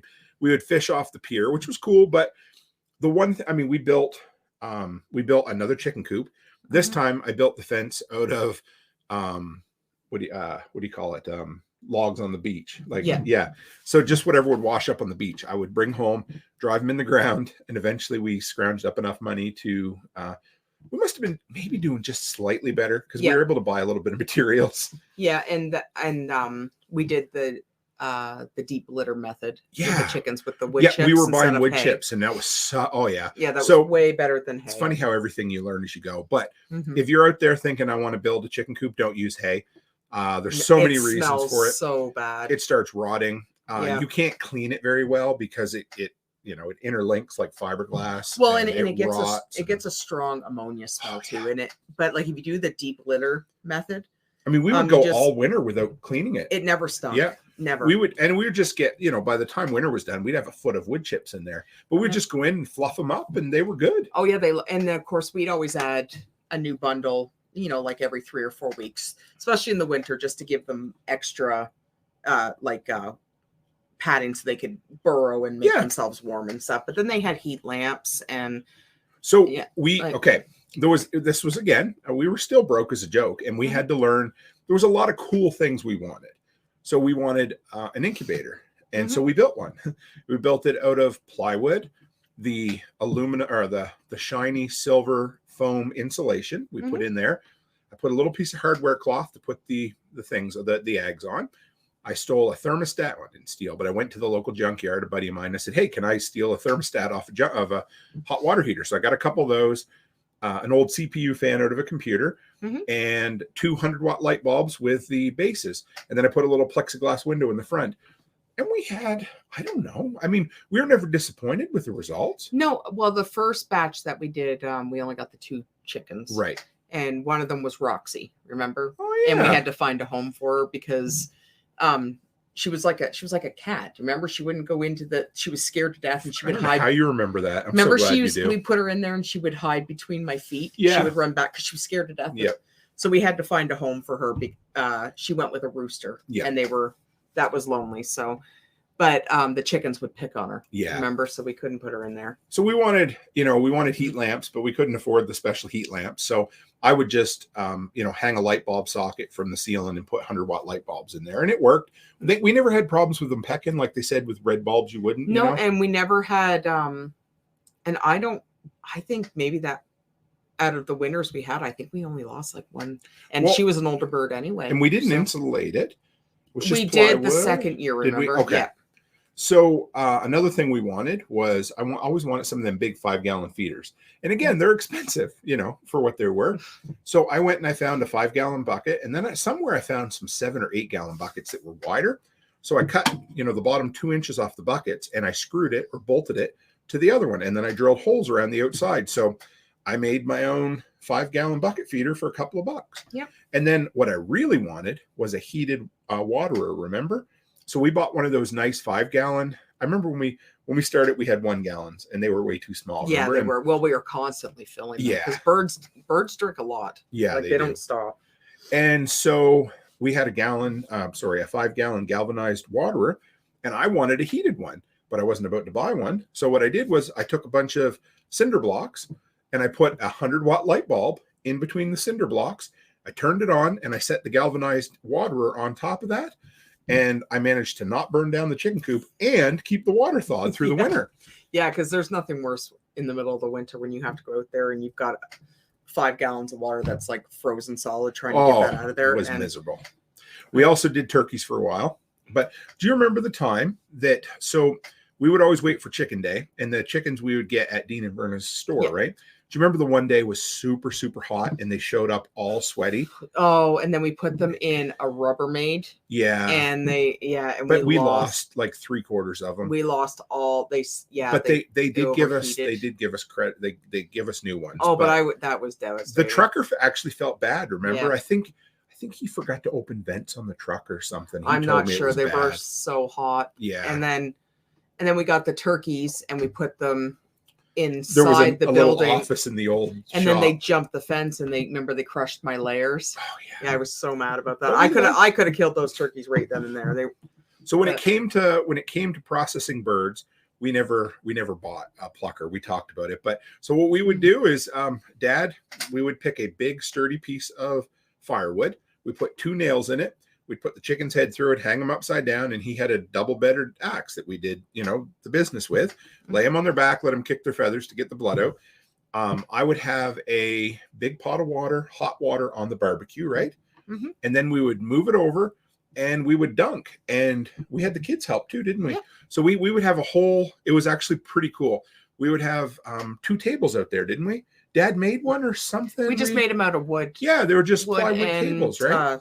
I don't know. We set them up on something. Yeah, buckets. Maybe they were stacked buckets. I don't know. Yeah. Anyway, so we did 75 in a day once. I think so. Yeah. I think so too. Yeah, because we went, or maybe it was 25. No, it was 75. It was because they were all ready to go, and we had maybe Mandy or somebody come and help. Well, there were 7 or 8 of us. Well, there was the kids, right, and then there was Mandy and Bruce and Mom, right, and because like everyone, we sent birds home with everybody for helping. Yeah, because we had, remember we found a big box of freezer bags or something one time. So we used them. They were big enough to hold a whole chicken. And so what we would do is, we would do 5 or 10 at a time. I think it was 10. 10, and we would just chop it. Eventually, sometimes the dogs would run off with the chicken head and they'd bring it back many days later. But so we would do all that. And then we'd have a scalding station, a plucking station, a gutting station. And then Dad and I would cut them up, clean them, or we had some holes and some quarters. Yeah. And that was fun. We do that a couple of times a year, remember? Yep. And then pigs. Pigs were fun. You know what? If we were still living out there, I guarantee we'd still be doing pigs. I don't know. You don't think so? I don't think so. You don't like pork though. I don't like pork, but I don't know. I know. You know what? I won't lie. I'm a little softer than I was 10 years ago, Yeah, so, and honestly, I think if I had a chance, I would never do turkeys again. Yeah. Turkeys are they're the biggest waste of money for the little return. Yeah. They're stupid. And I don't know. I never enjoyed doing the turkeys. I don't know. Want to shout out to One Step Closer. Said, sorry I'm late. I was out working the side gig. Don't ever apologize for building the life you want to live, man. I love hearing it. So we're always here. You can find us on the replay anytime. So yeah, but I don't think I'd do turkeys again. Yeah. Either. So, okay, our pig, but we had fun with the pigs. Again, we had to build the fence. Mm-hmm. Dad, we actually had plans at one time of getting a dairy cow as well, right?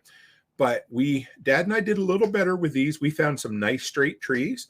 We cut them and then we put points on them and then drove them in the ground with the maul that I bought that year. So we built a pretty sturdy pig pen. I think we ended up getting... we got fence wire from the dump or somewhere, remember? It was really sturdy wire because they never got out. They never got out. Didn't we have one when they were little got out and we had to chase him, or did he? No, that was you chasing them to weigh them. Oh, yeah, that's it. Just they never got out of the pen. So there is a way you can kind of estimate their weight. Kyle probably knows by measuring them in a couple places or something. That's what we did. But so anyway, built a really nice pen for him. I built a little hog house or whatever it was like a 3-sided, kind of like a little whatever. And water was the biggest issue because they drink a lot and food. So we'll talk about the food in a minute. But we went one time on a scavenging hunt to Bear River, and this lady was selling old cattle waterers, remember? Yep. So the little bowls where they put their nose in, and so I think we only had enough money to buy one, right? Yeah. So we bought one and cleaned it up and painted it, and I took a 55-gallon plastic drum that I found down on the beach. I put it up on an old chair, I think it was, on the outside of the pig pen. Because they're destructive. Yep. And then on the inside was the cattle water bowl. And I made it pretty sturdy. And all we had to do was, I think we needed 150 feet of hose, and I could run it out, and I think I would have to fill it every couple of days, wasn't it? Yeah. And that worked great. We didn't spend much on pig feed. Nope. I don't think we ever bought pig feed. I think we bought one bag when we started. Did we? So when we had the wiener pigs, the little guys, I think that's when we got them on the starter or whatever. Yeah, because they were in the office because they were little. Yeah. And then we moved them out to the pig pen. Yeah. And from that day forward, I think packing, wrapping, cutting, and everything, it cost us something like 50 cents a pound, wasn't it? Because I can look back on my Facebook. So it wasn't very much. I used to go around with the Dodge Caravan, and I would go to the K-Win, which was a Chinese restaurant. I would go to Tim Hortons. I would go to the Superstore until they told me I couldn't anymore. Which was really stupid. Yeah, it was really dumb. But anyway, and so we would go, and I'd go to the Superstore, and Sobeys. Dwayne, the guy that worked there, would bring me out a couple of 55-gallon garbage cans full of veggies they just pulled out, and then eventually, somebody's going to sue, so they couldn't. But we got that from him. I would go to Tim Hortons, and I would find their day-old donuts. I would just go in their green bin and pull out 4, 5, 6 garbage bags full of donuts. I'd go down to the Pizza Delight as well. So all the places that had buffets. So Pizza Delight, I would go Dairy Queen. Yeah, I would go to Dairy Queen too, and I would rip the bags open and dump it all in there. So you were like dumpster diving. I was, yeah. And we fed them off of compost bins from restaurants that entire summer, right through to the fall. They were big, healthy pigs. The meat was nice. And the only thing we didn't have was a way to, raise them up to skin them. So my neighbor had a tractor, and we hired him to come over and do that for us. And then we wrapped them in a tarp, put them in the back of the van, and took them to, my dad had a really good buddy he worked with named Donnie that ran a meat cutting shop out of his garage. Yeah. And that was the story of our pigs. We had a lot of fun with that. It was, yeah. I don't think I'd do it again though. No, but remember, one more thing about the pigs. We had to drive up to Kentville. So it was an hour and a half away to pick them up. And a couple of days before we went up there, a lady backed into our truck or our van and smashed in the headlight. And so we couldn't drive it because it had no headlight. The insurance company gave us a rental, remember? It was a rental van. And we're like, well, we need to go get pigs.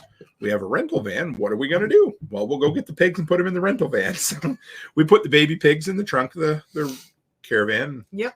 We put a tarp down or something. Well, they were in a box. Yeah, it was pretty. I just always laughed about picking up pigs in a rental van, Yep. So, and Nate Lemaster's here, said had a long chat with brother Don.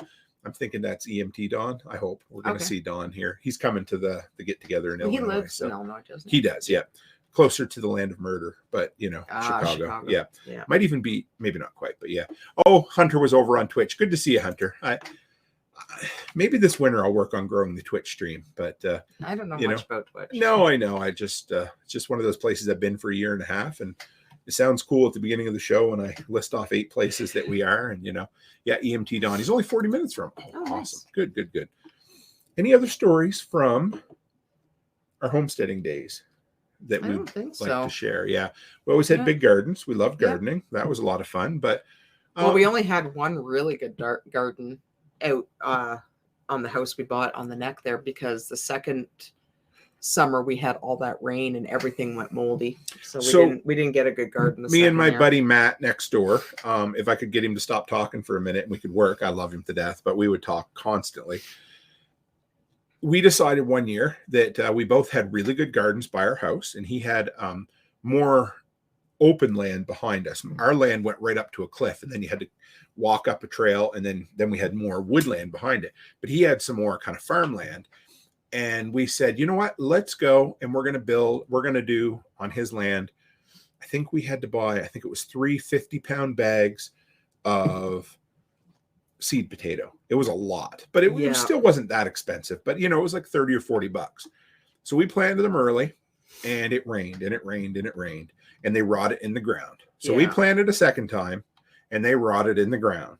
And we planted them a third time, and by that time it was almost too late, and we got almost no potatoes. So we planted three bags of 50-pound seed potatoes 3 times and got almost that was a bad summer. Like all my squash and cucumber and everything all went moldy. It was like the garden was just like a cesspool of mud. Yeah. Nothing. It just didn't stop The raining. only year that was worse than that was the year we were in Dosetville.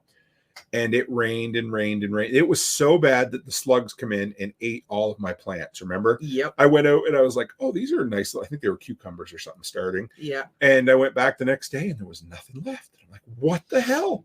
So I ended up, I think I had some cans of homebrew or bottles of homebrew I made. Yeah. And so somebody said, if you put a cup of beer, they'll go in that. And they did. The slugs went in the beer and drowned. So yeah, no, but the first garden was incredible. Like we were able to, the soil was good. And so of course, in my mind, if I did good on that garden, what do I need to do but double it? And that was part of the problem too, was that you can't control the rain, right? But the first garden, it was like, but we had enough stuff out of that garden that we were able to fill our pantry shelves with candy. Oh yeah, and that was and I'm sure that if we'd have stayed down there, we'd have kept gardening for sure. Oh yeah, I do like gardening. Like it's kind of a lost art now for me out here because I can't get anything to grow out here.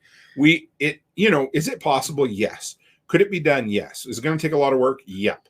Because we have such a damn short growing season and here. it sucks. Well, and if never we ever grows the things I like. If we do, and I know because you're used to having 5 months of growing as opposed to 3, and I like my squash and stuff like that, but it's tough. Just, it's just never enough. We grew up on russet potatoes and Cortland apples and nice big carrots, all of that, and it's really hard to grow. It can be done. I mean, the Hutterites do it. Yeah, I don't know how. I think they have more of a greenhouse type thing. If we ever, no, they don't. They just they know what they're doing. But if we ever do buy an acreage at some point, I'm sure that'll be the thing we'll do. Yeah, probably not. Yeah, who knows? I know. Whatever. I said. No, I'm getting lazy in my old age. I don't have any energy for that anymore. We don't make as many good gardening stories anymore, but we have good traveling stories and dog stories and Amazon find stories as we get to be old people, right? So. Yeah, no, I'm getting a new dog. I just give up fighting, folks. He agreed. I know. He agreed. I did because I just knew that I have a new picture of him. I'll show you a picture of him. I could lie and say I didn't know about this, but I just This is Walter. He is pretty damn cute. He's going to be joining us September 16th. Of course, he shows up every year. Just so you know, folks, every time that I go to Tennessee without Becky, I come home to another dog. You agreed. It was Dottie the first time, then Fat Daisy the next time, and now it's going to be this Walter. So, Backwoods says it's not worth the fight. Yeah, I know. That's why. And Angus needs a buddy because he's being emasculated with all these females. So I think he needs a boy buddy. Yeah, whatever. I love the dogs. I know some people, that whatever, doesn't matter. So this is our life. We live it the way we want. We do it. We take good care of them. And how's the daycare going? I never asked you about that. Well, like we never talk, Yeah. Well, so what have you been up to this week? I haven't seen you in ages, buddy. No, I don't know. Home slice. No, we daycare. So we had a setback. The landlords that we were originally working with, they pansied out on me. So they pansied. Sure, yeah. They pansied out on me. They got another offer. Only because they pansied out on me. Because and it's not like the whole building was gutted and it needed renovations. And we were going to put in a substantial amount of money towards the renovations. Probably more money than we really should have. Probably, yes. Yeah. So we were willing to put in a substantial amount of money. And so remember, this is the second property that's fallen. Yes. Yeah. So, the first property was because we couldn't get the zoning approval because of the industry behind we couldn't jump through the government hoops. It had a lot to do with the building beside it. I guess it's because they burn off chemicals, which would have been dangerous for kids.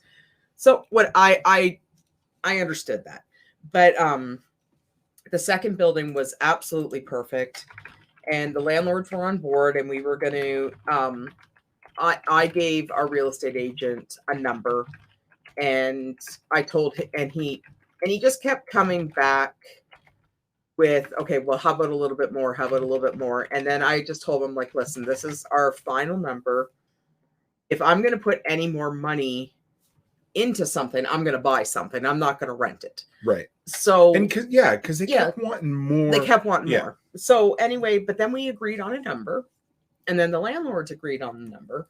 And then all of a sudden, they even sent us a blueprint. And they even sent us a blueprint. They had it done up by a draftsman, everything.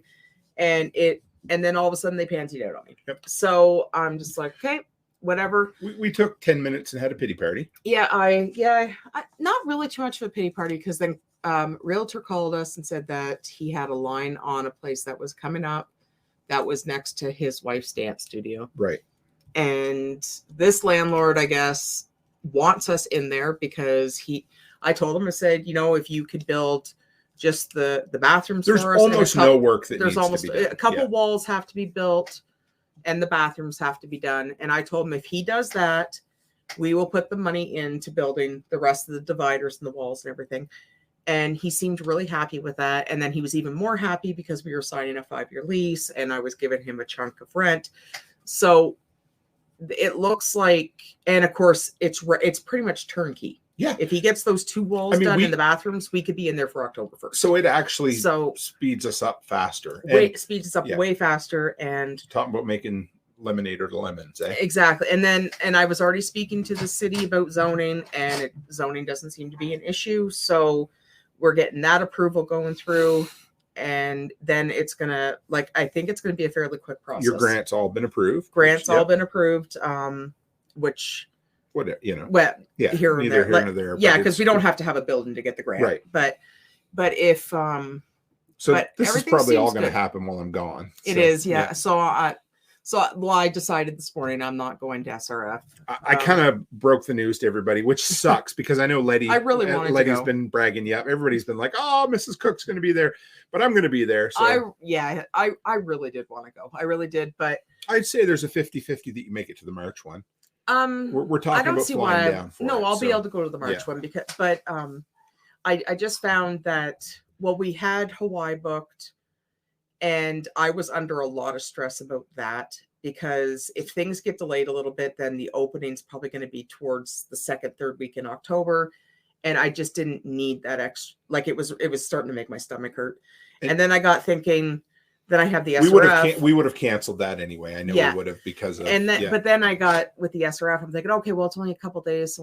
But then now we've got the new building and things are moving along quicker. And then when I made up my mind this morning, now I feel a lot less stress about it. So it's just it's just too much piled on me. And it sucks because I wanted you to come down. Oh, I really wanted to go down. I could have, but it's just one of. Yep, it happens. So we're not doing the vacation. We're not doing, but we are going to go somewhere in the spring for sure. Yes, we've got England booked. Yeah. So we talk a lot. I know people are like, man, they talk about a lot of trips.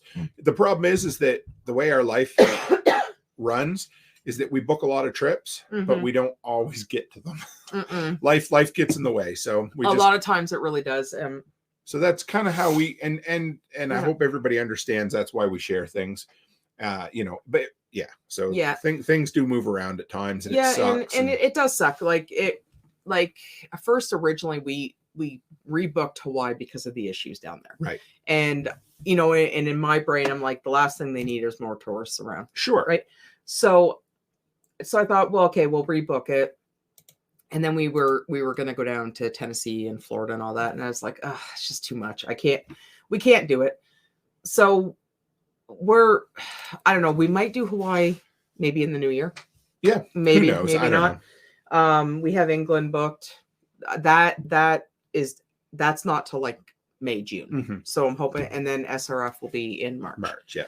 So, but, I'm hoping by then I'll be. Which, like you said, means I can, not that I want to, but I can hang out in Tennessee for a few extra days. You know, at the moment, I thought, you know, it's funny. Each time we do these trips, they get a little longer. Last year was an 18-day road trip, I think. Yeah. So this year will be a 35-day road trip for me, which is friggin' insane. Charlotte keeps telling me she's going to miss me, and I keep telling her no, she won't. No, she won't. I'm here. Yeah, I know she will. Well, and then and then on top of it too, which has helped a lot of stress too. I don't know if they ever listen or not, but we have a supervisor, one of my supervisors at the daycare here in Provost, Taylor. She is basically she holds down the fort upstairs. Yeah, she's awesome. Yeah, she's awesome, and but her dad, Justin, he just built us these incredible lockers. I always forget his name. Yeah, I always refer to him as Taylor's dad. Yeah. But it's but his name's Justin, and he built us these incredible lockers that, like, they're beautiful and they're incredible. And I helped him unload them. Him and some young fellow the other day. So made her to MDF. If you guys know how heavy MDF is.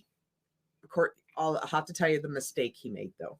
Is he sad about it? No, okay. The mistake he made is he came down to the office and he said, I have a lot of days coming off.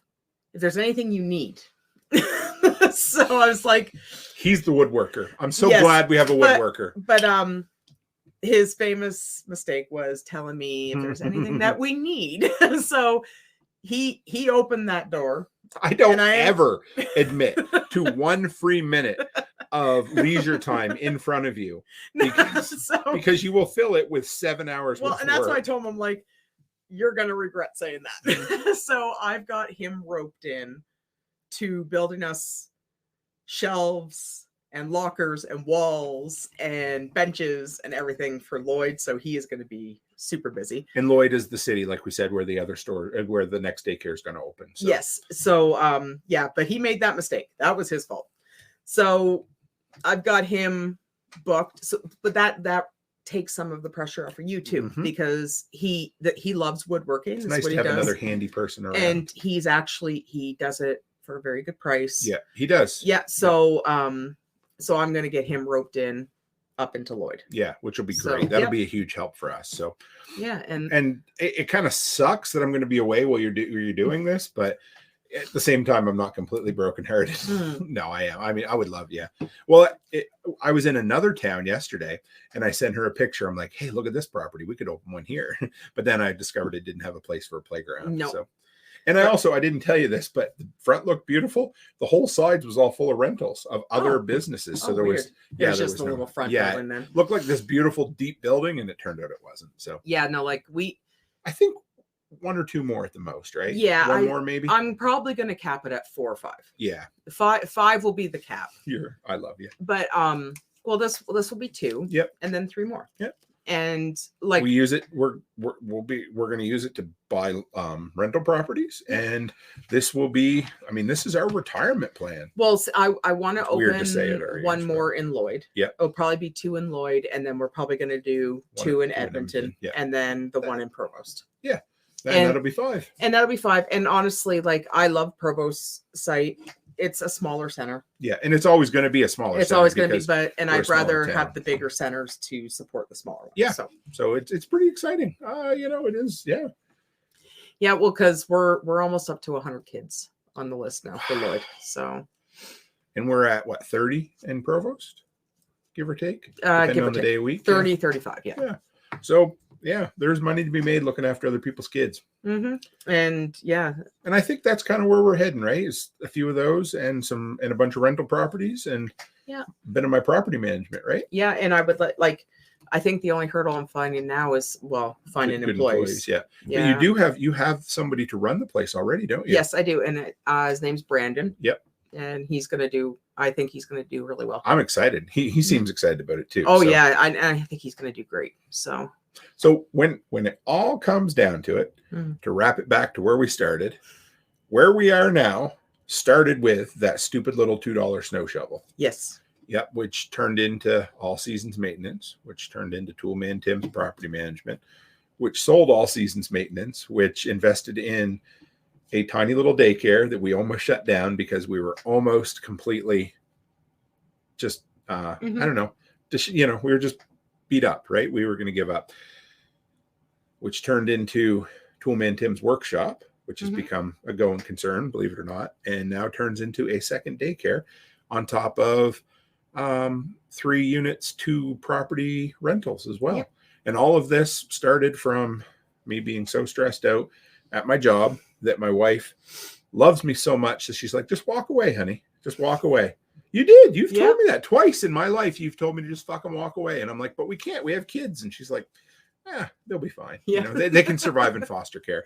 Yeah. And no, are you kidding? Nobody would ever take them. They'd bring them back. They'd bring them back the next day. So, like Charlotte has to get her daily word limit in by 11 o'clock in the morning. The child, no, they return her. But that's where it came. And I'm telling you, and I've told everybody this, and I just preach the gospel of entrepreneurship. And everybody needs a taste of it, because I've said it. It's like Lay's potato chips. You get a little bite, and you got to have more. But it's hard. But it is hard. Yeah. Oh, because it's not easy. Because you have to find your niche. And you have to, like, you can't just, and that's the thing. Like, you can't just quit your job and think that the first thing you come up with is going to be you like, is going to work for you. It's the first thing's going to probably fail.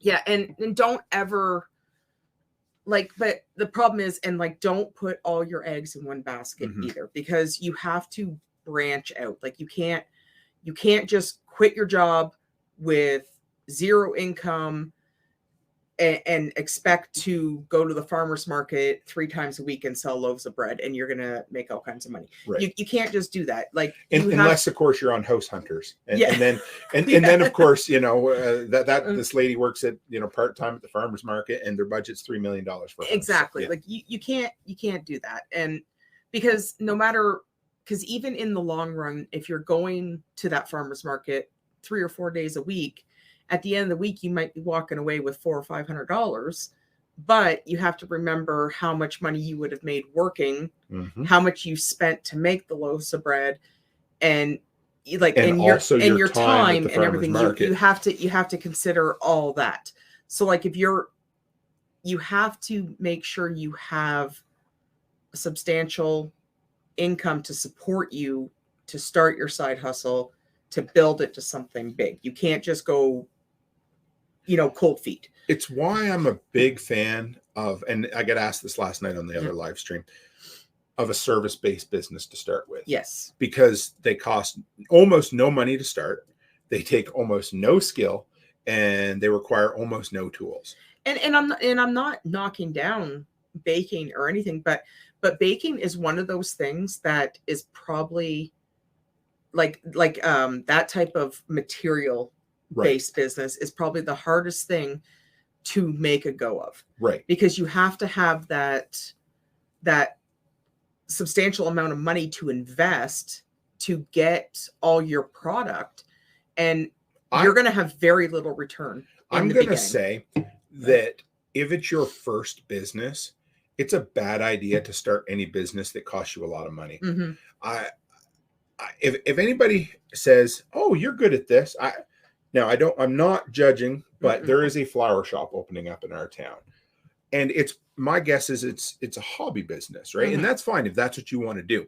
But if you're looking for freedom in life, and if somebody says, "Oh, you're really good at this thing or that thing," well, you might be, but do you really want to turn that hobby into a business? Because I was watching this successful entrepreneur on YouTube the other night, and he said one of the worst businesses to get into is restaurants. Yep. Because they're cutthroat. They're, it just the upfront cost is astronomical. Well, that, and then you have your competition too, right? Like how do you make money where you have to invest? Like, well, for example, right. I just got an account for Cisco. Like, I don't know, is Cisco in America too, I think so. So they're like an industrial food supplier. Yeah, that supplies like hospitals and daycares and everything. So I just got an account with Cisco because I thought, okay, well, we'll order some stuff from them that hopefully would save us a little bit of money. And then I went on their website and I put everything in my cart. And I'm not over exaggerating either. I had 9 things in my cart, and my cart was $1,100. They remind me a lot of Uline. Uline, yeah. But the problem is that if you're just starting out at a restaurant and you have this great big huge overhead, right, and you're getting suppliers to bring you all this food, and you're putting out $1,100, $1,200, $1,500 for these grocery orders, and you're only getting 4 customers a night, and you're making $25 a plate. Now, if you're not like that is, like that's scary. Now, if you want to start something, build something, and then turn it into a restaurant someday, go for it. But it's very like, and that's why, like, Amy and I remember years ago we talked about, like, man, maybe we should open a bakery. But when it comes down to it, when you start looking at everything you need for a bakery, you can't make any, like, eventually you can make money, right? And I hope to goodness you could, but I can't see how you could make money at a bakery, like not something to be substantial. Here's where it comes down. If you look at your local area, what you need to do first and foremost is provide a service or a business that is needed in your area. Just because you're passionate about something, or you want to do something, or you enjoy doing something, doesn't mean you should do it as a business. No, and it doesn't mean everyone else is going to like it either. Right. I mean, a couple of years ago, we had somebody with one of these cafe/board game places in town, and that crashed. And he might have been the most passionate dude in the world who was super excited about it. And he had good intentions. Yeah, he sure did. Yeah. But you're not going to do that shit. No. You need to look, and you need to figure out something that's a very low barrier of entry that you can afford, that no one else is doing, and just do it. And, I've heard other people say, well, don't get into something that's too low barrier because somebody else can do it. Well, you know what? If somebody else was going to do it, they already were probably doing it. And if you can do it, then, and somebody else does it, it's no big deal. Yeah. Just start and do a whole bunch of things, right? That's what you said. I mean, what are all the shit we did with all seasons maintenance, right? Yeah, like, and it is hard. Like, well, and of course, and it is even harder. Like, a service-based business it's a lot harder in a bigger city, right? Because but it's still doable. It's very doable. But the problem is you have more competition. Sure. But you also have a bigger market. But in a small town, you have very limited competition. Right. You don't have as big a market. But the problem is if you frig up, then good news or bad news always travels quicker than good news, right? Heard the other day they said bad news will travel around the world before the good news gets its pants on. I guess it's about a lie, but you can use the same thing. No, but it's true. And but same with like example, going back to a bakery. Yeah. Right. Sure. So like, say you opened a bakery, you have everything going like that. You get a couple customers that are coming through, and all of a sudden, I don't know, you have a bad batch of donuts. Right. How quickly are those customers not going to come back in your door? Right. Here's another thing. So if you open up a bakery, I remember like Roseanne. Remember Roseanne? Yep. She was always I love that show, Roseanne. If you never used to watch it before, but if you go back and you watch it, they were always putting the cart before the horse. And Roseanne was they were both always trying to open businesses that cost them too much for their money, whether it was a restaurant or a motorcycle repair shop, and you know what? If it was just a repair shop, you might've got away with it, but they had the whole storefront trying to sell bikes, and they just, they would shoot themselves in their foot like that. So here's the thing. You open up that, quote unquote bakery. Great. No problem. You're doing okay. Well, what happens if a bakery opens next door to you all of a sudden? Your business, you're hurting, and try to pivot from that. Well, and what happens if the business who opens up next to you has way deeper pockets? Right. Right. So, and what if it's just their hobby business, right? And if you have a hobby business, then you're not in it to make money. Right. You have the money to float this business. And most of the time, a hobby business, like example, Leslie, a hobby business is somebody who has really, really deep pockets, and they're bored at home and they need something to do. Sure. They're not concerned about making money. Right. It's just what they do. And they have the deep pockets. So if you're struggling to make ends meet to pay your bills, and then you have a hobby business open beside you, they don't care if they don't sell anything. Right. Where it's going to make or break you if you don't. And you have to worry about that too. Two things here. So Cabot says, what I'm hearing that is where service is easy. You're selling your labor skill, not managing a supply chain, including the inputs. Yeah. So, yeah, it might be simple, but it ain't easy, right? Because you got to show up and do the work. And again, it was the 5 o'clock. Well, no, 5:30, 6 o'clock in the morning with snow, right? Yeah. And it was, dog shit and climbing under trailers and all this shit that you couldn't pay me $100 an hour to do now. But at the time, you got to look at it. You got to see a need. You need to be willing to do you got to find a need that your town or your community needs that they'll pay well for, that you can do with very little skill or education, right? Mm-hmm. And if you can find that, you've got the holy grail. And the best thing is if you can find 5 or 6 of those and do each of them, because then you start getting into the groove and you figure this is the one right here, right? For us, it was, oh yeah, snow removal is friggin' awesome because it's low work, high pay.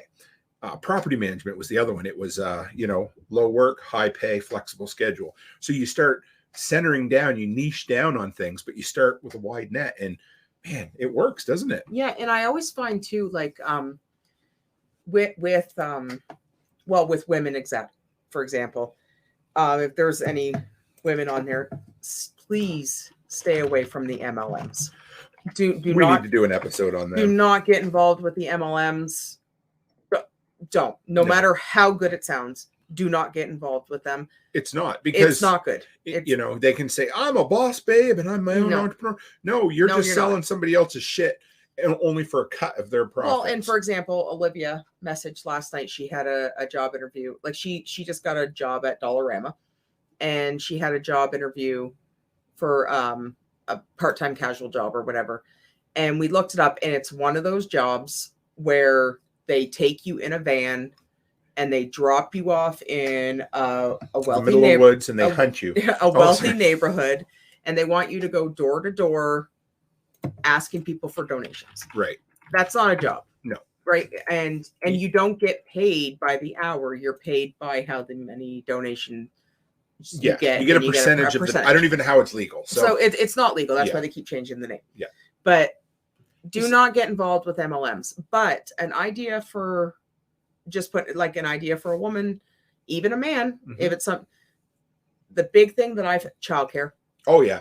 Childcare, laundry. I was going to say animal care. Oh yeah. People pet sitting. People are always looking for people. We heard that again today. They're like, oh, somebody should open a pet. Exactly. People are always looking for people to watch their animals, to take them to their house or go to their house. House sitting. House cleaning.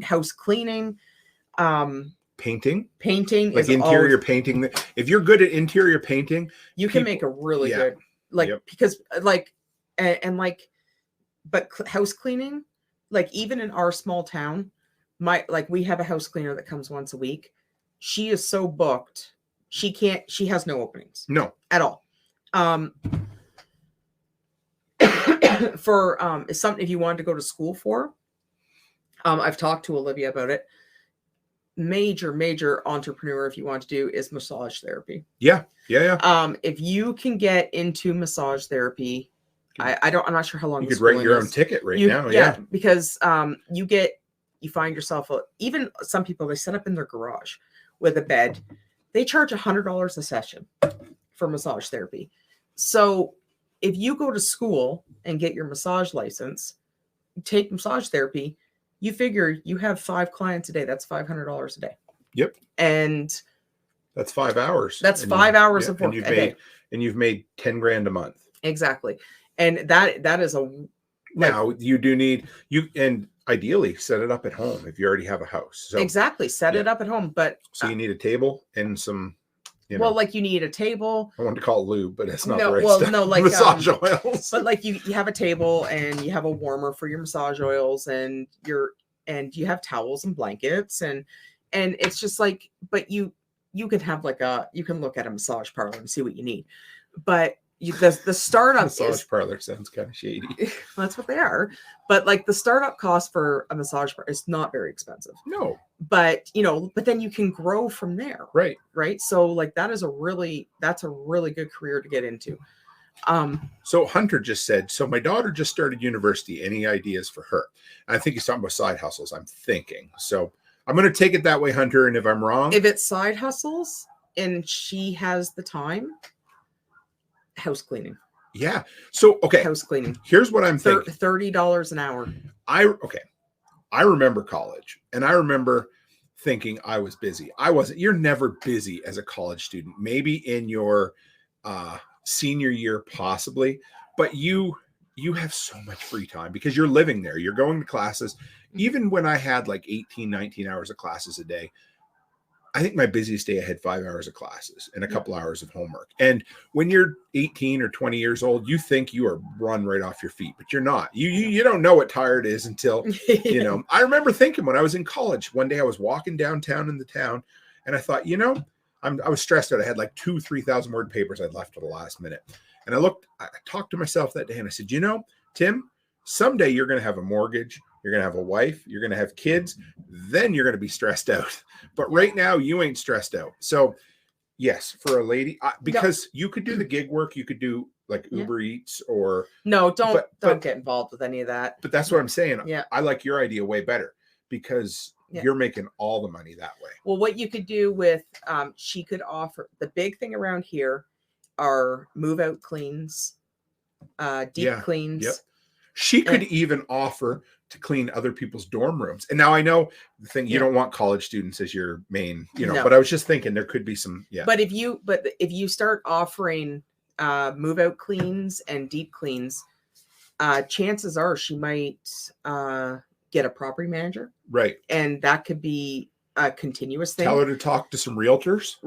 Yep. There's always, and all you need is, you know, like 5 or 6 consistent customers. Yes, because holy shit, if she took student loans out, then at least her schooling's paid for. But a little extra cash goes a long way as a college student. Well, and you figure how cleaners usually work is that it's $30 an hour with a 2-hour minimum. Right. Now you could charge more if it were the right area. Well, but you figure if she goes and cleans a house and it only takes her an hour, right, she's making $60 an hour. Mm-hmm. Because it's a 2-hour minimum, right? Yeah. So if she does 3 of those a day, that might be pushing it. But if she only cleans 3 hours a day, right? Yeah, that's true. You know, like that's $180 she's making a day. Even if she did 3 days a week, if she did, it's $500 a week. That's $2,000 a month in her pocket. 2 hours of cleaning is really not that much. And if you have those continuous customers, you get to know their houses, you get to know what they want done. And sometimes you can be in and out in 45 minutes. Well, here's what I'm also thinking is that university students quite often have different schedules than working people. I remember this a lot. You know, I think it was like Thursdays on for a couple of semesters, I only had an evening class on Thursdays. So I had no classes until 5 o'clock at night on Thursday until 9 o'clock at night. That is perfect to go and clean someone's house while they're at work. Right. So, for a young lady like that, cleaning houses, you could easily make an extra $500 a week. But as a university student, I wouldn't recommend babysitting. Mm-mm. No, because I find, and I don't want to sound mean about it, but people who get casual babysitters, they take advantage. Oh yeah. They want to pay 13-year-olds to babysit. Exactly. They never pay you enough. They want you on short notice. They expect you to be there at the drop of a hat. What I meant by babysitting is that if you have your house and you're like, you know, you're a stay-at-home mom or something, you can have up to 6 kids in your house. Yeah. And you figure 6 kids at $45 a day. Right. So, but I don't recommend babysitting at all. I find people who babysit, they get taken advantage of a lot. And it's not something good. Dog walking. Dog walking is another one. Yeah. Those were 2 I was thinking right there. And any of these would pay way better than an on-campus job. And what I found about on-campus jobs were they're make-work projects, you know. So it's, hey, supervise the computer room or, you know, be a resident assistant, which is fun and whatever. And I know you have to do that kind of shit. But for me, it was 10 or 12 hours a week I had to put in, and I was tied when I had to be there for those hours. Right. So, being your own boss, oh my God, you imagine starting a little business, a side hustle, so yeah, I would say those would be two that would. Yeah. Would be, And that's the thing. Like, I wish I could find somebody to walk our idiots. Mm-hmm. Like, because if That's you're working all day and I'm working all day, I would love, like, not all of them, but at least 4 of them need to go on walks because they're full of piss and wind, mm-hmm. and they need to be able to, but like, it's just finding somebody reliable. Yeah. And that's the problem. Like, and that'll go a long way with her too. As long as she's reliable and consistent. If she's Hunter's daughter, I bet she is. She will always have those customers because they'll mm-hmm. always call her back. Yeah. And you can even go a little bit cheaper too. Like if you can go like $25 an hour, they supply all the cleaners. That way she doesn't have to have a huge upfront cost. Used to do that, didn't we? We charged less with the customers. Yeah. The first cleaning contract we took on, they supplied everying. That was nice. $25 an hour. They supply everything. $30 an hour. She brings her own cleaners. I wanted to go back up here for a second. So Mike, the Philippine nomad, says, with multi-level marketing, he said, I learned a lot of industry insights, training, product knowledge, built discipline and integrity, but never got rich. And that's where it comes from, Now, and that's the thing with MLMs now. Like, I'm not sure how long ago that was, Mike, but I find with MLMs now, anybody I know, they have no integrity. No, none whatsoever. Because it's like, hey, just take advantage of every contact you've ever made. Exactly. And I have people that are messaging me on Facebook who I haven't talked to in probably 20 years, and they'll message me and hey girl, long time no talk. Hey, I'm doing this, and I'm just like, and I'm thinking, and I have to go back through. If I have to go back through more than 10 years in my memory bank to figure out who you are, you should not be messaging me. Right. And it's because they want me to do orders through them. And I'm just like, I don't even like you. Yeah. How are you on my I didn't Facebook? like you in high school. Yeah. Like I don't know you. I don't like you. I don't know anything about you. I don't even live in the same province as you. Right. Why are you messaging me? It's because they have no integrity. They have no, like, and it's just like, and it's a shame. They're desperate too, because here's my assumption on multi-level marketing. And for the most part, it's true. They prey on stay-at-home moms. They do. Who, of course, stay-at-home moms tend to be, number one, a single income family. They tend to be young. They tend to have young kids, which are very expensive. So they prey on people who tend to not have a lot of money and want to get rich quick. Exactly. Well, because it's like they dangle the carrot in front of them. And then they beat you with a stick instead. Because they make it sound like if you just do this and this and this, you're going to make all this. And that's not true. No, it's not true. Happen. You don't make any money whatsoever. And some of these people are really, really desperate, and it's not enjoyable at all. And actually I feel embarrassed for a lot of them. Yeah. It's like secondhand embarrassment, and because the other thing is that really when most of those businesses, and there will be exceptions, but when most of those businesses are around, they're relying on the person who's supposed to be selling to do most of the buying. Mm-hmm. That's what happens. They want you to buy a bunch of shit up front, and then you tend to be a supporter of whatever product you're selling. And then what ends up happening is 3 months down the road, you get fed up because you haven't made any sales. And so that summer you have a yard sale selling all of your essential oils that you paid $8 a bottle for 15 cents. Right. Well, and that's what happens. But then there's the ones that do the MLMs that just do it as a hobby. Right. And if that's what you like doing, by all means have at it. Yep. I'll never ever knock you for it. I don't begrudge anybody for doing anything. No, like if it's something that you really, really love and you love using it, and you're like, hey, like I have family and I have friends that like it, and maybe I'll sell it and make a quick couple $100 a month or whatever. If it's something you like doing, by all means do it. But don't do it to think that you're going to make a full income. Right. Because it'll never happen. Here's the thing. Okay. If you want to start a business, you're way better off to be your own boss, because anytime you put another middleman in what you're doing, you're hampering your income generating ability. And that's what happens. You need to be in control of everything, making all the money. Why would you ever want to, they can call themselves an entrepreneur and you can, whatever you want to say, but when push comes to shove, you're a salesperson for a company working on commission is what you are. Selling their product. Mhm. It's not your product. Like, just because you give them a check for like $300 and you buy $300 of their product, that's not your product. And you're not selling. It's not yours. So here, okay. So I will bet you we need to do an MLM episode. I was going to do it by myself, but when I get back in the fall, we'll have everybody share their story, because almost everybody has a story where they were, so right here, guys, just in 5 minutes, Hunter says, yep, been there. The clove oil though. Yep. Martinson, the ex and I were into vitamin MLM until we couldn't afford it. Multiple times we got suckered into Watkins many years ago, but so our very, very first experience with something like that was back to the homesteading days when we were, again, $1,100 a month is what we were making. And it was in the back of a magazine. And they said, it was work from home. And we're like, yes, this is awesome. Imagine working from home. And it was great. So it was they said, we send you ornaments and you have to assemble them.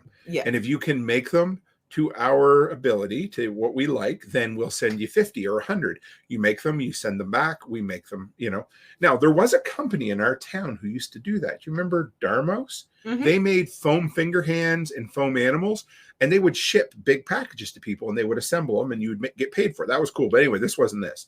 So it was a reindeer head, right? Or a reindeer body, little reindeer. It involves sewing. It involves sewing, I don't know how to sew. And hot glue, but it doesn't matter. It doesn't because matter. The way this program worked, again, was that you had to send them $20 or $30, and they would send you a booklet on how the program worked, and they would send you your first sample. Then you had to assemble it and then send it into them, and that's where they catch you. Because then it's never good enough. It's never good enough. We sent in 2 or 3 samples and then just quit. And that's exactly what everybody does. Yeah, because I got frustrated. Yeah. And it's like, no, it was never good enough. And I even had my mom do one. Right. Yeah. And my mom. They were taking advantage. Well, they were, but my, and just put it out there, my mom is probably the craftiest person I know. Oh, yeah. She's incredible. She took art in college and everything, and she can draw, she can do crafts. She's the craftiest person I know. And I even had her do one, and hers looked impeccable. It was perfect, but it was not good enough. So it was never going to be good enough. That's the problem. I love my dad. My dad was very much, if cryptocurrency was around when my dad was in his 30s, and I don't mean legit Lightning Network that we use and things. I mean shit coins that, the pump and dumps that people get thrown into. Dad would have been into that, because one time Dad said to me, he goes, all right, we're going to go down to a meeting at Judy's house. And we went down there. And I'm like, oh, what's this about? He goes, oh, I'll tell you when we get there. And it was, I don't think it was precious metals. It was jewels. And you would buy these, it was a pyramid scheme, no, it was an inverted triangle scheme or whatever. Anyway, so, and the whole idea was you would buy gemstones and things, but you never owned them. You paid for them. It was like buying them on pay. Oh, it was so shady. So anyway, I told Dad, I was 14. I said, Dad, you're getting suckered in. He goes, no, this one guy in Weymouth made $100,000 with it. And I'm like, yeah, because he suckered 100 of you guys into doing it. So that wasn't the worst one. The worst one, Mom still has this. The dryer ball. It was a washer ball. Well, it was the dryer ball. Yeah, the dryer ball. So it was a plastic ball filled with some sort of liquid that supposedly would allow you to never have to use dryer sheets again. Yeah. Which was fine. But tell them the catch. Yeah. Oh, yeah. So I think they were $50 a ball. And you would only have to have one. Okay. So here it is, guys. They saw my dad coming to this. So I didn't go to this meeting. And Mom and Dad at the time, things were pretty tough for them. And so he went to this meeting, and they said, it's $50 for one of these balls. When you buy this ball, you'll never have to buy dryer sheets again. Now, the fact remains that how many dryer sheets could you get for $50, right? But and this was back in the mid 90s. Yeah. So Dad comes home and he tells Mom, he's like, I'm going to sell these just like this person did. I'm going to make a lot of money. And she goes, David, you spent $50 on a laundry ball. And he said, well, now here's the kicker. He said, I didn't spend $50 on a laundry ball. She goes, oh, well, that's not bad. He goes, I actually spent $100 on 2 laundry balls because he said the person told me that you needed one to use and you needed one to keep good to go around and sell to other people. But you would only need one your entire life. But he bought 2. So Mom kept that in the what do they call it? The china cabinet drawer for decades afterwards. Every time he'd piss her off, she'd be like, laundry ball, David. So anyway, don't buy a laundry ball. Well, and then remember, just after we moved out here, he got suckered into the medium. Oh, well, that's for, oh my I know, God. But he was giving her money. Loco says almost everybody got bit by the Amway bug back in the day, or Tupperware. Tupperware, yeah. I do like Tupperware though. Loco says, yeah. So Loco says direct sales, Avon, Tupperware, etc. are much better. Personal household items that you love and use. No recruiting, no high pressure. Yeah, and I can live with that. I one time in college went to, you guys know Pampered Chef. I needed to drive 3 hours away to a city. And my youth professor was like, oh, my wife's going. He goes, you can take a ride with her in the van. So for the next 3 hours, Cabot needs to hear the medium story. Okay. So for the next 3 hours, I got to listen to one thing I did learn was that if you take a bamboo wooden spoon and put it on top of a pot, it's impossible for it to boil over. I'll remember that as long as I live. But I got to sit in a vehicle with, how many seats are in a Grand Caravan? 7. So there was 6 other ladies going to a Pampered Chef conference, and I get to sit in that van and listen to them wax on about Pampered Chef for the entire time. But the medium story. You guys have seen the TV. Anybody out there seen the TV show, The Trailer Park Boys? Because it happens in my, so 2 hours away from where I grew up was where Trailer Park Boys was filmed. This medium, you can tell most of the story, but the medium, not that mediums don't live in trailer parks, but this one lived in the sketchiest of the sketch trailer parks I've ever seen. We're talking like Appalachia, Okay. Yeah. All right. So do you remember? Mm-hmm. Yeah. Okay. Go ahead. So hopefully nobody in the family ever hears this It was story, the Marshalltown trailer park. And it was, yeah. Oh man. So I can't remember her name, but she had herself convinced that she could.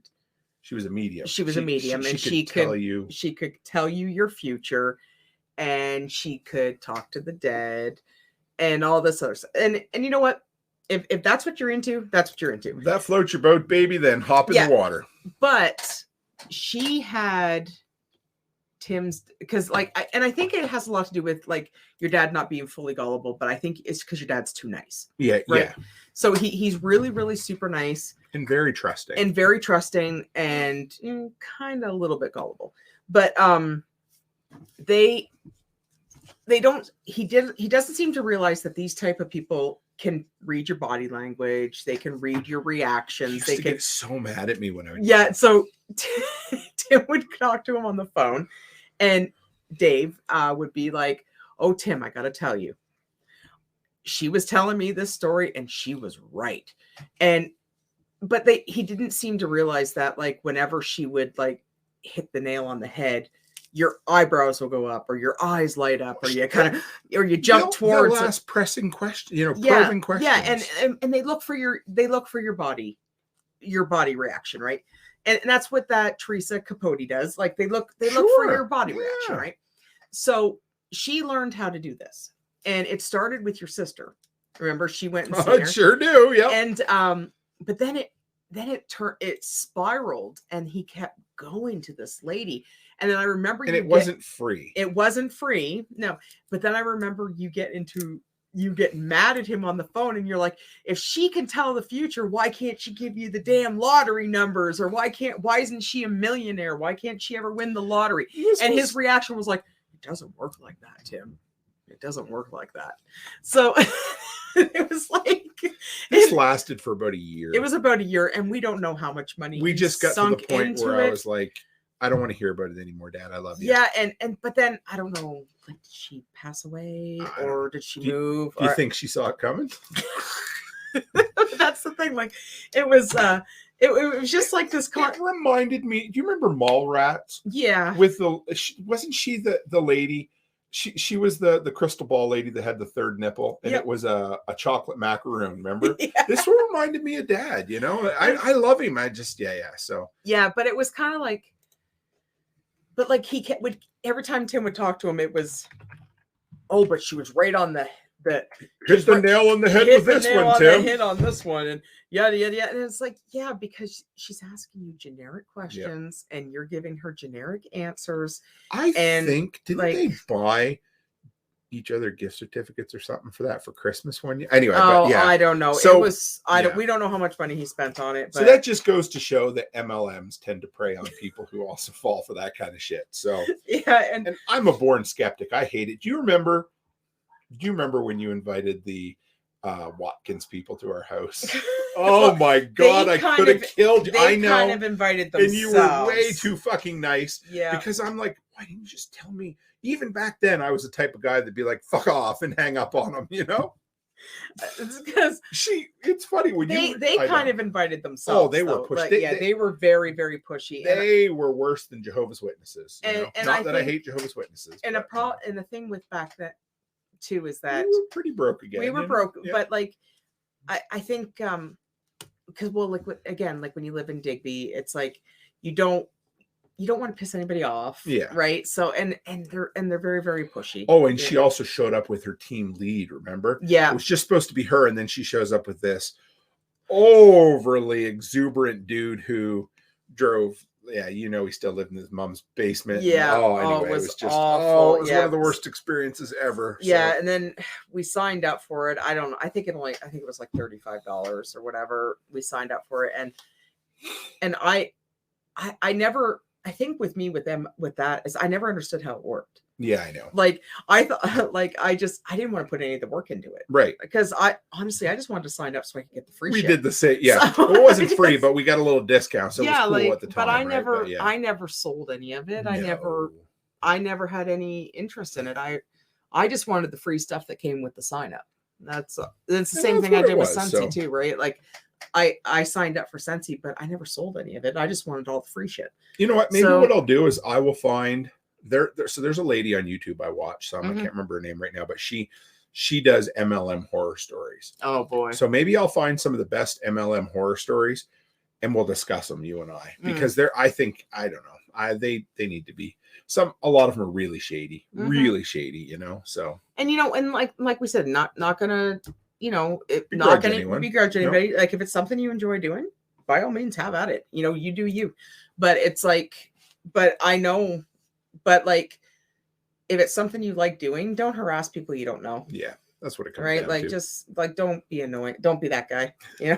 So it's like don't be that annoying guy on Facebook that randomly messages strangers telling them that you miss them and that you miss conversing with them. Yeah. Hey girl, let me tell you what's happened to me. Let me tell you about the joys of and then you like next when I get like that, like you got to respond with, because like you don't know what somebody's going through in their lives either, right? Like maybe they don't need a message like that. It's true, right? So like just don't fuck anybody. Yeah, just fuck off, right? like just stop and if stop adding me to groups. Oh, that's please. So obnoxious. Stop adding me. I'm not going to buy anything. That's the moral equivalent of putting advertisements on people's windshields. It's so frustrating. I open up my Facebook and I'll have like 10 notifications of people inviting me to parties. Do you really? Yeah. Oh, like, honey. Stop adding me. I love you. Because I'm going to be honest, I just delete them. I don't go on them. And I'm not buying anything. No. So just guaranteed, if you want me to not buy something from you, add me to a friggin' Facebook group, because that'll be the end of it. The only Facebook group that I am in is our Christmas one, and it drives him crazy. No, it doesn't bother me a bit. I got the thing muted permanently. But that's the thing, like, yeah, just don't go around adding a whole bunch of people to groups, and because like I find, like, just because they're your friends on Facebook doesn't mean that they're going to spend money on you, right? And you're just going to piss off a lot of people. Nobody wants to buy something from you that they could buy at Walmart for a third the price. Well, and why piss off people you don't know? Right. Just leave them alone. That's what it comes down to. Yeah, like there's no need for it. Well, Mrs. Cook, we've gone in 2 hours and almost 20 minutes tonight. It's a good episode. A really good episode. What do we got coming up this week? What do you got coming up well, this it's week? Labor Day weekend. Do they have it is a Labor Day long in the weekend. States? I think so. Yeah, I Do always you remember. guys have like a 3-day weekend or? Yeah, I never thought of that because they always had Labor Day sales down in the States, right? Mhm. Didn't they? I think. So we got a long weekend. I forgot we had a long. Yeah, that's cool. Grass that is it matters to me. getting. Yep, they do. Grass is getting cut tomorrow. I'm gonna finish digging up those boards along the fence there. Get that done. I don't really have any plans. This we're gonna weekend. pull out I bought a new truck tent that I'm gonna give a shot. Oh yes, off. we got to put that Yep, up. we're gonna kind of set up my sleeping arrangements in the truck. Make sure. And we got to round up everything that you're taking. Yep, with you I too. found the canopy today. It's in the sea can. The table. I haven't found the table yet though. So we weren't looking for the canopy. We were looking. Oh, for you the knew? table. Did you know the canopy was in the sea can? Yeah, we were looking Oh, for the table. I knew we were. Yeah, so he I haven't always looked for finds that the yet, things we're so- not looking for. Yeah, and Gracie says I need to help Rosie. What's wrong? I with got to her? help Rosie. Oh, she have butt problems. Her anal glands. Yeah. If anybody's never done that before, yeah, that's a whole nother story. Poor but- Roro. Yeah, it'll be a good weekend. Nice chill weekend. We're gonna I have don't really have any plans. the stress is off the shoulders. The check is deposited into the bank account from the business, so that's done. I have a dentist appointment on Friday. Yeah. Okay. Yeah. What do I just gotta? Yeah, I gotta. So all of my videos are done for I've got 5 review videos in the can to come up on YouTube, so you don't have to worry about that, guys. I need to stockpile some shorts, not my shorts, but short videos to put up. I'm hoping things will be finalized with the building early this week. Yeah, that would be nice. So I've got my podcast schedule for while I'm gone, so that makes it handy. I like to have something to pick from. And while you're gone, we're going to be doing the 10,000 subscriber. Oh, not while I'm gone. No, we're going to do it next. Oh, yeah, yes, shit. So you need to ask. Oh, yes. I told you to remind me, and I forgot to get you to remind me. So 2 things, guys. So next, we're going to do it Friday or Saturday night?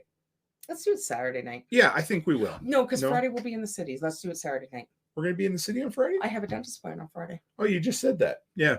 All right. So, yeah. I don't know if you want to come, but Gracie, the girls are going. Linda says, are we looking for the fold-up table?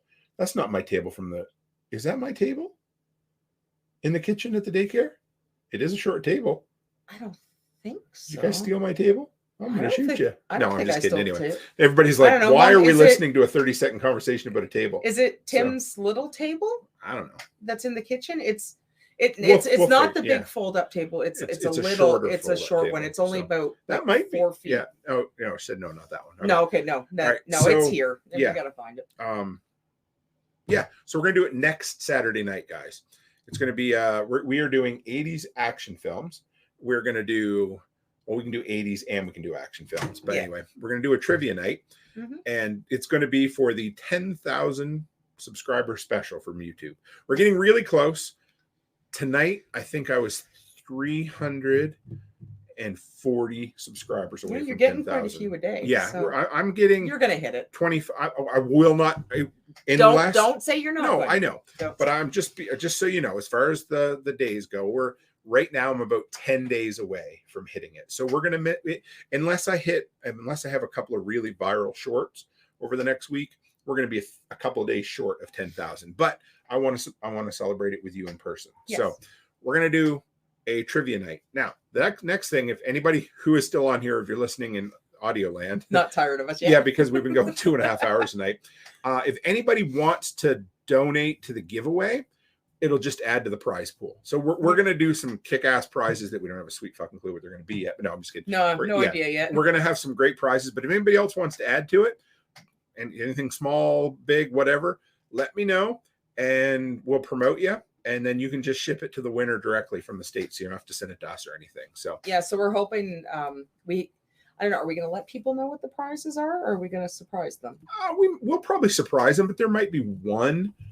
We might have something. Well, we kind of have to let them know what the prizes are if we have people donating. Those ones we'll announce for sure. But we did really good with the surprise prizes last time. Everybody, Byron and Nate loved their prizes. Well, yeah, how could you not? Oh, and Amy Amy wears that Blockbuster shirt all the time. She loves it. That's great. Yeah, it'll be fun. No, it'll be it's good. So it'll be next Saturday night, not next Friday Saturday night. Yes. So we're spending the night in the city Friday night? Thursday night. Okay. Unless you want to stay Friday too, but I didn't. Whatever. Well, no, my appointment's at like 11:30. Okay. So we'd probably be back in time. I didn't want to rush. We'll figure it out. So yeah. All right. So that's what it is. Next Sunday, or no, not next, this Sunday night. You guys saw Jason in here from Kentucky Sustainable Living. He's a friend of the community, part of the workshop, and he's going to be coming by for, I think, his second appearance on the Workshop podcast, Workshop Radio, because I still call it the wrong name sometimes. And he's going to come on talking about his big event that he has in Kentucky in October. And the last live interview I'm going to have before I get on the road, there may be others, but the last scheduled one, we're going to do a roundtable next Sunday night of content creators. So bring your content creation questions. It'll be a long one. I've got Brian Alexovich, Renegade Butcher, and Nicole Sauce are all coming on. So it'll be fun.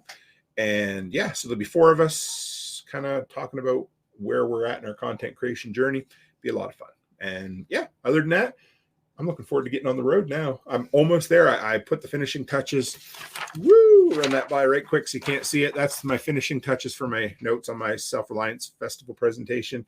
And I need to just spruce up the preparedness one for Prepper Camp, because you know me, I'm never done preparing for a presentation until the night of. I always push it. And I don't do it short. I put a lot of work into it. Well, you got the spare tire for the truck. Yep. Yeah. You're going to get your tent up. Yeah. I'm getting alignment done on the truck. We're going to find your table. Yep. 15,000 kilometers is, 35 days on the road. I want to make sure I'm in. Yeah. So I got a full size spare. We talked about before, guys. Barrett picked me up one of those. So that's kind of cool. But, yeah. And you're going to bring your patches. Yep. I have a lot of patches with me. I got no silver to sell, so that's all gone.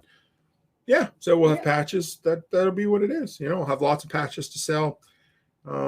Yeah, so I guess that's it for tonight. Yeah, so just drop in Telegram or send Tim a message if you'd like to have a shout out and have promotion on the show. If you want to donate any prizes. It'll be fun. We'll promote the hell out of it this week. It'll be good. I'll have it on all the places. Well, the sooner the better. Yeah. That way, because as soon as possible, because then it gives you more days of promotion. I will post it in the Telegram group tonight too, so anybody who wants to donate can, and we'll it'll be fun.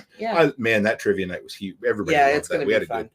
So I'll have to come up with a good thumbnail for that. So. Well, I'm gonna have to now. I got to come up with some questions. Yeah, that's all right. And I can probably change the color of our frame too. Maybe I don't know, camouflage or something. Maybe. Yeah, that would be cool. Like commando. Yeah, that'd be good. Hey, we can wear commando.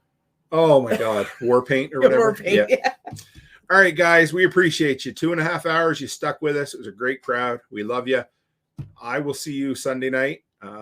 Miss Rebecca and I will be back next Saturday night. Mm-hmm. And as always, stay happy, stay healthy, and have a great week.